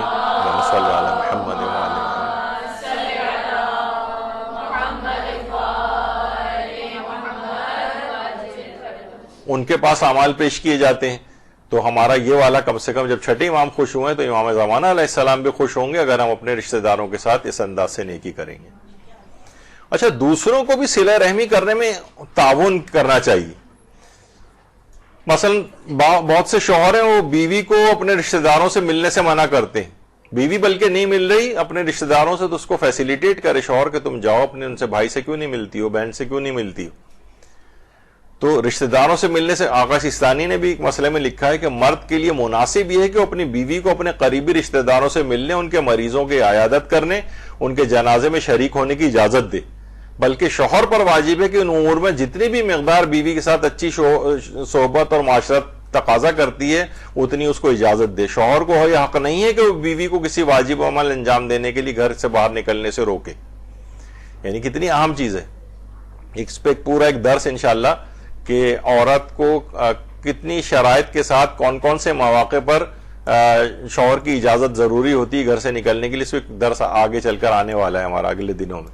تو اس میں آغا سیستانی فرماتے ہیں اپنے یعنی قریبی رشتہ داروں سے ملنے, مریضوں کی عیادت کرنے, کوئی موت ہو گئی اس میں وہ جانے, تو شوہر پر واجب ہے کہ جتنی معاشرت تقاضا کرتی ہے نا اتنی اس کو جانے کی اجازت دے, روک نہیں سکتا یہاں پر. یعنی یقین کیجئے کہ ایک باپ نے آنکھوں میں ان کے آنسو تھے, کہا کہ سالہ سال سے اس نے اتنی سختی کر رکھی ہے میری بیٹی کے اوپر کہ مجھ سے ملنے ہی نہیں دیتا ہے داماد جو ہے, اور سالہ سال گزر گئے تو اتنا کڑا چیک رکھتا ہے کہ کہیں کسی بہانے سے بھی نہیں مل سکتی آ کے اپنے باپ سے ہو. تو اس طرح کے افراد ہوتے ہیں. تو بہرحال اور بیوی کو مثلا صلہ رحمی سے منع کرنا، اس پہ بھی آقا سستانی فرماتے ہیں کہ بیوی کے لیے شوہر کی اجازت کے بغیر بھی گھر سے نکلنا جائز ہوگا، عرفاً صلہ رحمی گھر سے باہر نکل کر ان سے ملاقات کرنے پر موقوف ہو. یعنی پھر یہ شوہر کی اجازت کے بغیر بھی جا سکتی ہے. اگر صلہ رحمی کے لیے اتنا ہی ضروری جیسے والدین ہیں تو اس میں تو یہ نہیں ہے نا کہ صلہ رحمی سلام پہنچا دیا، بیمار ہیں کچھ یا اس قسم کی کوئی چیز ہے، تو بہرحال یہ کہ شوہر کو بھی چاہیے کہ اس کی اجازت دے، اور وہ اگر منع کر رہا اور جانے ہی نہیں دے رہا اور صلہ رحمی صرف اسی پر موقوف ہے تو فرماتے ہیں کہ پھر وہ بغیر شوہر کی اجازت کی بھی جا سکتی. اچھا، بعض اوقات یہ ہو جاتا ہے کہ طلاقیں ہو گئیں. اب مثلاً فرماتے ہیں آغا سستانی باپ کے لیے جائز نہیں کہ بچوں کی ماں کو اس طرح نقصان پہنچائے کہ اسے اولاد کو دیکھنے سے روکے، ملنے نہیں دے رہا وہ، اب طلاق ہو گئی، میں اس کو ملنے نہیں دوں گا، بچوں کو ملنے نہیں دوں گا اپنی ماں سے، اور بچوں کی ان کی ماں سے شدید محبت کے باعث بچوں کو بھی نقصان پہنچ رہا ہو. باپ پر لازم یہ کہ بچوں کو ماں سے ملنے کے لیے مواقع مہیا کرے، لازم ہے اس کے لیے. یعنی یہ نہیں کر سکتا کہ نہیں بس ٹھیک ہے اب طلاق ہو گئی ہے اور میں اس کو ملنے ہی نہیں دے رہا اپنے بچوں سے. اچھا دیکھیے، صلہ رحمی میں نا عورتوں کا بھی بہت بڑا کردار ہے، اور صلہ رحمی میں اور قطع رحمی میں بھی عورتوں کا بہت بڑا کردار ہے. مرد حضرات ہم نے عموماً دیکھا ہے کہ تقریباً 95% مردوں کا قطع رحمی میں کردار نہیں ہوتا ہے، خواتین کا بہت زیادہ کردار ہوتا ہے. ایسا نہیں کہ بالکل مردوں کو بری ذمہ، لیکن بہت کم تعداد ہے ان کی. عورتیں ہی جو سمجھدار ہوتی ہیں وہی صلہ رحمی سے خاندانوں کو بنا کے رکھتی ہیں، خاندان جڑے رہتے ہیں، اور جہاں عورتوں نے اس میں اپنا کوئی کام دکھایا وہیں پر ہی جو ہے وہ معاملات بگڑتے چلے جاتے ہیں. عورتوں کا رول صلہ رحمی میں بھی بہت زیادہ ہے، اور عورتوں ہی کا رول قطع رحمی میں بھی بہت زیادہ ہے. اگر عورتیں بہرحال اس بات پر کمر بستہ ہو جائیں تو مرد پھر قطع رحمی نہیں کر پاتے، اگر کوئی اس قسم کے ہیں بھی، سوائے چند ایک مستثنیات کو چھوڑ کر. تو بہرحال عورتیں جو ہے وہ اس میں بہت زیادہ ان کا رول ہے. اچھا، ساس اور بہو کی جو ناچاقیاں یہ قطع رحمی میں بہت کردار ادا کرتی. اسی طریقے سے نند بھاوجوں کی ناچاقیاں، یا مثلا اس کا جو ہے نا بار بار روٹ کر جو ہے چھوٹی چھوٹی باتوں پر اپنے مثلا میکے چلے جانا. آپ کی جو میکے روٹ کر جاتی ہے نا تو یہ آپس میں اس کے بعد غیبتیں شروع ہوتی ہیں، ساس کی اور فلاں اور شوہر کی، اور اس طرح کی نند بھاوج کا مثلا اگر ہو رہا ہے تو اس میں ہو رہا ہے، بھائی بہنوں کے آپس میں جو ہے نا ظاہر ہے وہ جو شوہر ہے اس کا وہ اپنی بہن کے ساتھ اس کے تعلقات خراب ہو رہے ہیں، قطع رحمی کے اوپر چلا جاتا ہے. یعنی ان لوگوں کی آپس کی ناچاقیاں خاندانوں کو خراب کر کے رکھ دیتی ہیں. ساس کو بھی چاہیے کہ جناب اب کچھ تم جو ہے نا اپنے ہاتھ سے جو ہے نا، بلکہ اگر جو عقل مند ساسیں ہیں تو ظاہر ہے کہ اب نیکسٹ جنریشن جو ہے وہ آ رہی ہے یا آ گئی ہے، مثلا نواسے اور پوتے، اب تم جو ہے نا گھر کے جو امور ہیں یہ اپنی بہو کے ہینڈ اوور کرو. تم اپنے اوپر یہ ذمہ داریاں لے کے ابھی تک ہزار بند میں ساری چابیاں باندھ کے کیوں رکھی ہیں تم نے؟ تو یعنی یہ اس کے حوالے کرو، گھر کی چیزیں امور اس کے جو ہے سپرد کرو. تم آرام سے اپنا نماز روزے کی طرف، دیگر نیکیوں کی طرف اور اپنی چیزوں کی طرف، یعنی تم آخر وقت تک یہ چوکیداریں جو ہے کب تک کرتی رہو گی گھر کے؟ یعنی کہ میری کنگڈم جو ہے میرے ہاتھ سے نہ نکل جائے. اب یہ موقع آ گیا ہے کہ یہ دوسرے کے حوالے کر کے جانا ہوتا ہے. اب اور بیماریاں چیزیں ایسی لگ جاتی ہیں کہ جس میں دوسروں کو ذمہ داری ہینڈ اوور کرنی ہوتی. اور دیکھیے عام طور پر ساسوں کا اگر اپنی بہوؤں کے ساتھ اچھا ہو، انہیں ظاہر ہے بیٹیاں بھی اپنے گھروں کی ہو جاتی ہیں، وہ بار بار تمہاری خبرگیری کے لیے آ بھی نہیں سکتی. یہ کم سے کم تمہارے ساتھ رہے گی تو یہ تمہاری کچھ نہ کچھ وہ بھی کرے گی. ورنہ کیا ہوگا کہ تم اس سے تعلقات خراب کرو گی، یہ تمہارے بیٹے کو لے کر الگ ہو جائے گی، پھر ترستی رہو گی مثلا بیٹھی ہوئی کہ کب وہ آئے گا اور ملنے نہیں آتا ہے اور فلاں چیز. تو بہت سی اس کے اندر یہ والی ناچاقیاں جو ہیں خاندانوں میں، یہ ساس اور بہو کی، نند بھاوجوں کی، یہ عورتوں ہی کو جو ہے نا یہ ٹیکل کرنی پڑیں گی کہ یہ چیزیں خلیجیں زیادہ بڑھنے نہ پائیں، ورنہ خاندانوں میں بھی دراڑیں ڈالتی ہیں. تو یہ ناچاقیاں ان کا بہت رول جو ہے وہ پلے کر رہی ہوتی. اچھا، قاطع رحم کا اپنی اولاد کے ساتھ ظلم، جو میں نے اس سے پہلے بھی نشاندہی کی ہے اس کی، کہ اب یہ نا ان کی وہ مشکل ہو گئی، ان کی شادیاں مشکل ہو جاتی ہیں. ان کی حمایتی جو لوگ بن سکتے ہیں پورے خاندان، وہ تم نے ان کی حمایت سے، یعنی قاطع رحم اپنی اولاد کے ساتھ بھی ظلم کر رہا ہوتا ہے لوگوں سے کٹ کر کہ جناب تم اس سے نہیں ملو گے، اس سے نہیں ملو گے، تو وہ پورے خاندان کی. اچھا اب کیا ہوتا ہے عام طور پر کہ جناب رشتوں میں پرابلم ہوتی. عام کتنے خاندانوں کے ایسے کہ بھئی وہ فلاں جو ہے وہ تو تحقیق کی تو کسی سے ملتے ہی نہیں, تو لوگ جو رشتہ آ بھی رہا ہوتا ہے اور ان کی یہ والی شہرت ہو جاتی ہے کہ خاندان والوں سے کٹے ہوئے, تو وہ سوچتے ہیں پتہ نہیں لوگ کیا کس قسم کے ہیں, یہاں پر تو رشتہ بھی نہ کیا جائے. تو یہ ان کی قطع رحمی جو ہے نا, یہ ان کی اولادوں تک اس کے اثرات جا رہے ہوتے ہیں, اثرات بد. رشتوں میں مشکل ہو رہی ہے اور پرابلم ہو رہی ہے, لوگ ان کو قابل اعتبار نہیں سمجھ رہے ہوتے. اور فقط دوسروں سے صلہ رحمی کی توقع کرنا, تو یہ ایک انتہائی احمقانہ بات ہے. انسان یعنی دوسروں سے توقع نہ کرے, خود کرے. اور خاندان کی جو پیچیدگیاں جو ہوتی ہیں نا, دیکھیے کہا جاتا ہے نا کہ جو اگر انگلیوں کے ناخن اگر بڑھ جاتے ہیں, انگلیاں نہیں کاٹی جاتی, ناخن کاٹے جاتے ہیں. تو آپس میں اگر کوئی تعلقات خراب بھی ہو رہے ہیں تو تعلقات کو درست کرنے کی فکر کرنی چاہیے, نہ کہ رشتہ داریاں قطع کر دی جائیں. تو بہرحال دوسروں سے فقط اس کی توقع نہ کریں, اگر دوسرا نہیں بھی کر پا رہا ہے تو آپ خود آگے بڑھ کر اس پر عمل کریں. اور ایک روایت ہے حضرت ابو ذر غفاری کی کہ پیغمبر اکرم صلی اللہ علیہ وآلہ وسلم نے فرمایا کہ قیامت کے دن پول صراط کے دو کنارے ہوں گے, ایک صلہ رحم ہے اور ایک امانت ہے. بس جو صلہ رحم کرنے والا اور امانت ادا کرنے والا کو صراط پر سے گزرے گا تو جنت کی طرف راستہ پا جائے گا, یعنی جنت میں داخل ہو جائے گا. اور جب امانتوں میں خیانت کرنے والا اور صلہ رحم نہ کرنے والا پورے صراط پہ سے گزرے گا تو اس کا کوئی عمل فائدہ نہ دے گا, پورے صراط سے نیچے ہو کر اسے جہنم میں گرا دے گا. پورے صراط یعنی یہ دو چیزیں ایسی ہیں, صلہ رحمی اور امانت, جن کی پاسداری نہیں کی تو بس نیچے, کیونکہ پورے صراط کے عین نیچے جو ہے وہ جہنم ہے. تو کہا جاتا ہے کہ دو گناہ ایسے ہیں کہ جن کی دنیا اور آخرت دونوں میں سزا ملتی. بعض اوقات ہوتا ہے نا کہ بھئی آخرت میں سزا مل گئی تو دنیا میں نہیں تو ملی تو آخرت میں مل گئی, اور دنیا میں اگر مل گئی ہے تو چلو آخرت میں اس کو سزا نہیں ملے گی تو دنیا میں سزا بھگت کے آ گیا. کچھ گناہ ایسے ہیں جن کی دنیا میں بھی لازمی سزا ہے اور آخرت میں بھی. ان میں ایک تو زناکاری اور دوسرا یہی ہے قطع رحمی. اس کی دنیا میں بھی سزا ملتی, دنیا میں بھی سزا ملتی ہے اور آخرت میں بھی سزا ملتی. بلکہ بعض روایت میں, بلکہ میں نے کہیں پڑھا تو نہیں, اپنے استاد محترم کی زبانی سنا تھا کہ وہ روایت ایک بیان کر رہے تھے کہ جب وہ حتیٰ کہ مر بھی جاتا ہے تو عالم آخرت میں اس کو اپنی اس کی اولاد کی جو پریشانیاں جو وہ ظاہر ہے وہ دیکھتا ہے, وہ تو اس کی اطلاع اس کو وہاں پہنچائی جاتی جو اور اذیت محسوس کرتا ہے وہ.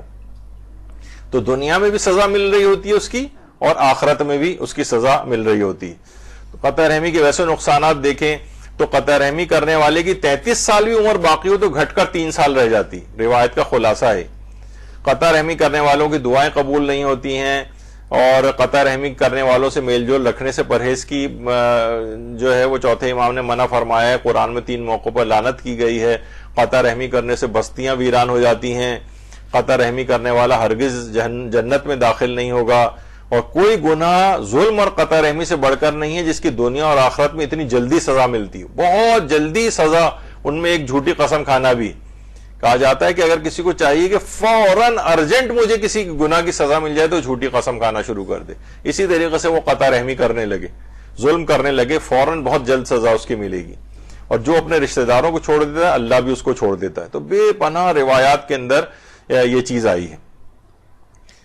4 چیزیں, بلکہ کہا جاتا ہے جو شخص نیکی کی جائے اس کے بدلے میں برائی کرے اسے بہت جلد سزا ملتی ہے. وہ شخص جس پر تم نے زیادتی نہ کی اور وہ بغاوت کرے, اور کسی کے ساتھ تم نے وعدہ کر کے پورا کیا مگر وہ بے وفائی کرے, اور وہ شخص جس کے رشتہ داروں نے اسے صلہ رحمی کی مگر اس نے ان سے قطع تعلق کیا ہو. ان 4 چیزوں کی سزا بہت جلد ملتی, بہت جلد, زیادہ عرصے انتظار نہیں کرنا پڑتا اس کو. تو انسان کو ڈرنا چاہیے.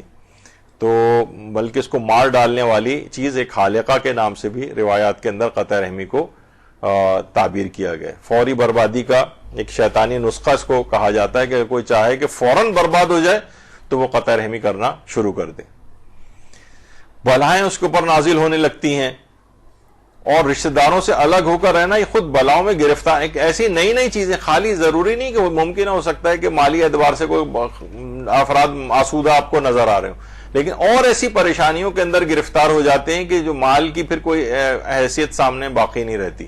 ممکن ہے مال بھی ان کے پاس ہو لیکن اور پریشانیوں میں بلاؤں میں گرفتار ہو گئے. بہت ہولناک نتیجہ اس کا یہ ہے. اور جڑ کاٹنے والی اس کو مصیبت جو ہے روایات کے اندر قرار دیا گیا ہے. ان کے پاس بیٹھنے کی ممانعت کی گئی کہ عذاب خدا کبھی بھی ان کے اوپر آ سکتا ہے, زیادہ ان سے تعلقات اس لحاظ سے نہ رکھو جو قاطع رحم ہو. اور اس کو ایسے ہی سمجھا گیا جیسے وہ خدا پر ایمان ہی نہیں لایا ہے. نسلیں منقطع اس گناہ سے ہو جاتی ہیں, بہت جلد وہ عذاب اس سے بھگت لیتا ہے. نابود کر دینے والا گناہ ہے بے شمار. اب میرے پاس اتنا وقت نہیں ہے. بے اعتماد ہو جاتا ہے لوگ, جیسے میں نے کہا نا, رشتہ لوگ وہاں پہ نہیں کرتے ہیں. انہیں پتا ہے کہ جب اپنے رشتہ داروں سے اس نے دوری اور غداری اختیار کی ہے تو ہم اس سے رشتہ قائم کرنے کیسے جائیں. لوگ ڈر جاتے ہیں اور وہاں پہ رشتے بھی عام طور پر نہیں کرتے ہیں. تو خدا کی رحمت ان کے اوپر نازل نہیں ہوتی. اچھا, کچھ نیکیاں دیکھیے ایسی ہیں روایت میں ہمارے امام علی رضا علیہ الصلوۃ والسلام نے بیان فرمائے.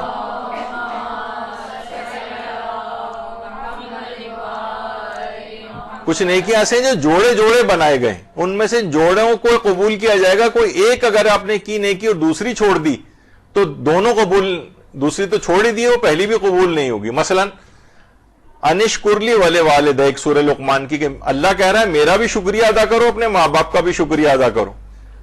فرماتے ہیں اگر اللہ کا شکریہ ادا کیا لیکن ماں باپ کا نہیں کیا تو اللہ کا شکر بھی تم نے گویا ادا نہیں کیا, وہ بھی قبول نہیں کیا جائے گا کیونکہ یہ جوڑا ہے. اسی طریقے سے اقیموا الصلاۃ وآتوا الزکات, نماز قائم کرو اور زکات دو, یہ جوڑا ہے. اب تم نے صرف نماز پڑھی اور زکات یعنی مال واجبات اپنے ادا نہیں کیے تو وہ نماز بھی تمہاری قبول نہیں ہوگی کیونکہ یہ جوڑے میں قبول کی جاتی ہے. اسی طریقے سے واتقوا اللہ الذی تساءلون بہ والارحام, یعنی تقوی الہی کو کس کے ساتھ قرار دیا گیا ہے؟ بیک وقت تقوی کے ساتھ صلہ رحم کو قرار دیا. جس نے صلہ رحم ہی نہیں کی گویا اس نے تقوی بھی اس کے پاس نہیں, گویا یہ, کیونکہ یہ دونوں چیزیں جوڑوں میں قبول کی جاتی ہیں. ایک چیز بھی آپ نے چھوڑ دی تو دوسری قبول نہیں ہوگی. اور رشتہ داروں میں بس یہ آخری چیز, ایک اور چیز, کہ ایک تو رشتہ دار وہی ہیں جو آپ کی خدمت میں کہ جو خونی رشتہ دار ہوتے ہیں, اور ایک ہوتے ہیں روحانی رشتہ دار. انا و علی ابوا ہذہ الامہ, میں اور علی اس امت کے دو باپ ہیں. اب ان کی مکمل ان کی تابعداری کر کے ان سے اپنے رشتے کو برقرار رکھا جائے گا, کیونکہ باپ کا جس طریقے سے جو ایک رشتہ ہوتا ہے, اسی طریقے سے علماء کے متعلق کہا جاتا ہے ان کو بھی روحانی ایک باپ قرار دیا گیا ہے. ان سے بھی اپنے تعلق کے خاطر کو استوار جو ہے وہ کرنا چاہیے. یہ روحانی رشتہ دار شمار ہوتے ہیں. اچھا, اسی طریقے سے معنوی طور پر قبر کو قریب ترین رشتہ دار کہا گیا ہے, تو لہٰذا اس سے بھی صلہ رحم کا تقاضا ہے کہ اپنی اس قبر کو آباد کیا جائے, اپنی اس قبر کو آباد کرنے کی فکر کی جائے, اس کو بہترین بنایا جائے, اس کو جنت کے باغ میں تبدیل کیا جائے. یعنی اس کے ساتھ صلہ رحمی کیا, قبر کے ساتھ کیا ہے, وہاں ایسے اعمال کا انتظام کر کے جایا جائے اس کے اندر کہ جو وہاں پر آپ کے لیے راحت و آرام کا باعث ہو. تو یہ قبر قریب ترین رشتہ دار ہے. اسی طریقے سے رشتہ داری یہ جو کہا جاتا ہے انما المؤمنون اخوۃ, کہ مسلمان جو ہیں یہ مومنین آپس میں بھائی بھائی ہیں, تو ان کے ساتھ بھی ایک رشتہ قرابت آ جاتا ہے. جبھی وہ آپ نے اس سے پہلے آغا سیستانی کا فتویٰ کہ 3 روز سے زیادہ ان سے بات چیت بند کرنا بھی احتیاط واجب کے طور پر جائز نہیں, وہ بھی گویا ایک لحاظ سے قرابت کا ایک رشتہ پیدا ہو جاتا ہے. اور محبت بھی ایک قسم کی رشتہ داری ہے, مومنین سے جب محبت ہو جاتی ہے, ایک ساتھ رہ رہے ہوتے ہیں, تو یہ بھی گویا ایک لحاظ سے ایک رشتہ داری میں بدل گئی. تو اس میں بھی صلہ رحمی کا تقاضا یہ ہے کہ ان مومنین کے کام آیا جائے, ان کی مدد کی جائے, ان کے ساتھ سلام دعا رکھی جائے, ان سے قطع تعلق نہ کیا جائے.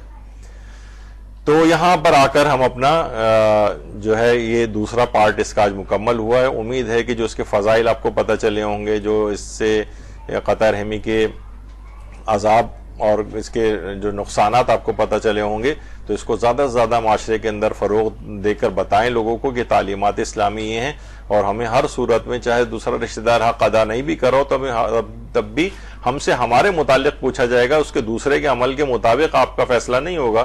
وہ اگر نہیں کر رہا ہے تو کم سے کم آپ اپنے مستحبات کے اندر بھی ترقی کریں, اور ورنہ کم سے کم واجبات کے اوپر تو ضرور اکتفا کریں, سوائے ان ایکسٹریم مواقع کے کہ جب بعض اوقات آیت اللہ فاضل لنکرانی سے کا ایک استفتاء بھی تھا اس سلسلے میں. وہ فرماتے تھے کہ اگر بالفرض یعنی صلہ رحمی بعض اوقات ان سے تعلقات قطع کرنے پر ہی یعنی اتنا زیادہ نقصان بڑھ گیا ہے کہ اب ہمارا بہت زیادہ نقصان ہو جائے گا اگر ہم سے صلہ رحمی کو برقرار رکھیں گے, اس صورت میں صرف توڑنے کی اجازت ہے، لیکن اس میں بھی متبادل راستے جو ہیں وہ ہم نے پچھلی دفعہ عرض کیے تھے کہ کم سے کم سلام دعا کی حد تک تو ضرور معاملات کو رکھا جائے، لیکن جتنا اس میں ترقی کریں گے، جتنا ان کے مستحبات کے اندر آگے بڑھیں گے، اتنا ہی آپ کے اجر و ثواب کے فوائد وہ بڑھتے چلے جائیں گے. اور انسان بے وقوف ہے کہ جو اپنے زیادہ فائدوں کو چھوڑ دے اور ان معمولی ترین باتوں، چھوٹی چھوٹی باتیں اگر آپ دیکھیں تو بہت معمولی باتیں ہوتی ہیں جن کی وجہ سے انسان ایک دوسرے سے قطع تعلق کر رہا ہوتا ہے. تو انشاءاللہ اگلی بار کسی اور موضوع کے اوپر گفتگو جو ہے سٹارٹ کریں گے، شروع کریں گے. تو صلہ رحمی اور قطع رحمی کے جو فقہی احکام اور اخلاقی احکام تھے آپ کے سامنے بیان ہوئے. وصلی اللہ علی محمد وآلہ الطیبین الطاہرین. درود بھیجیے.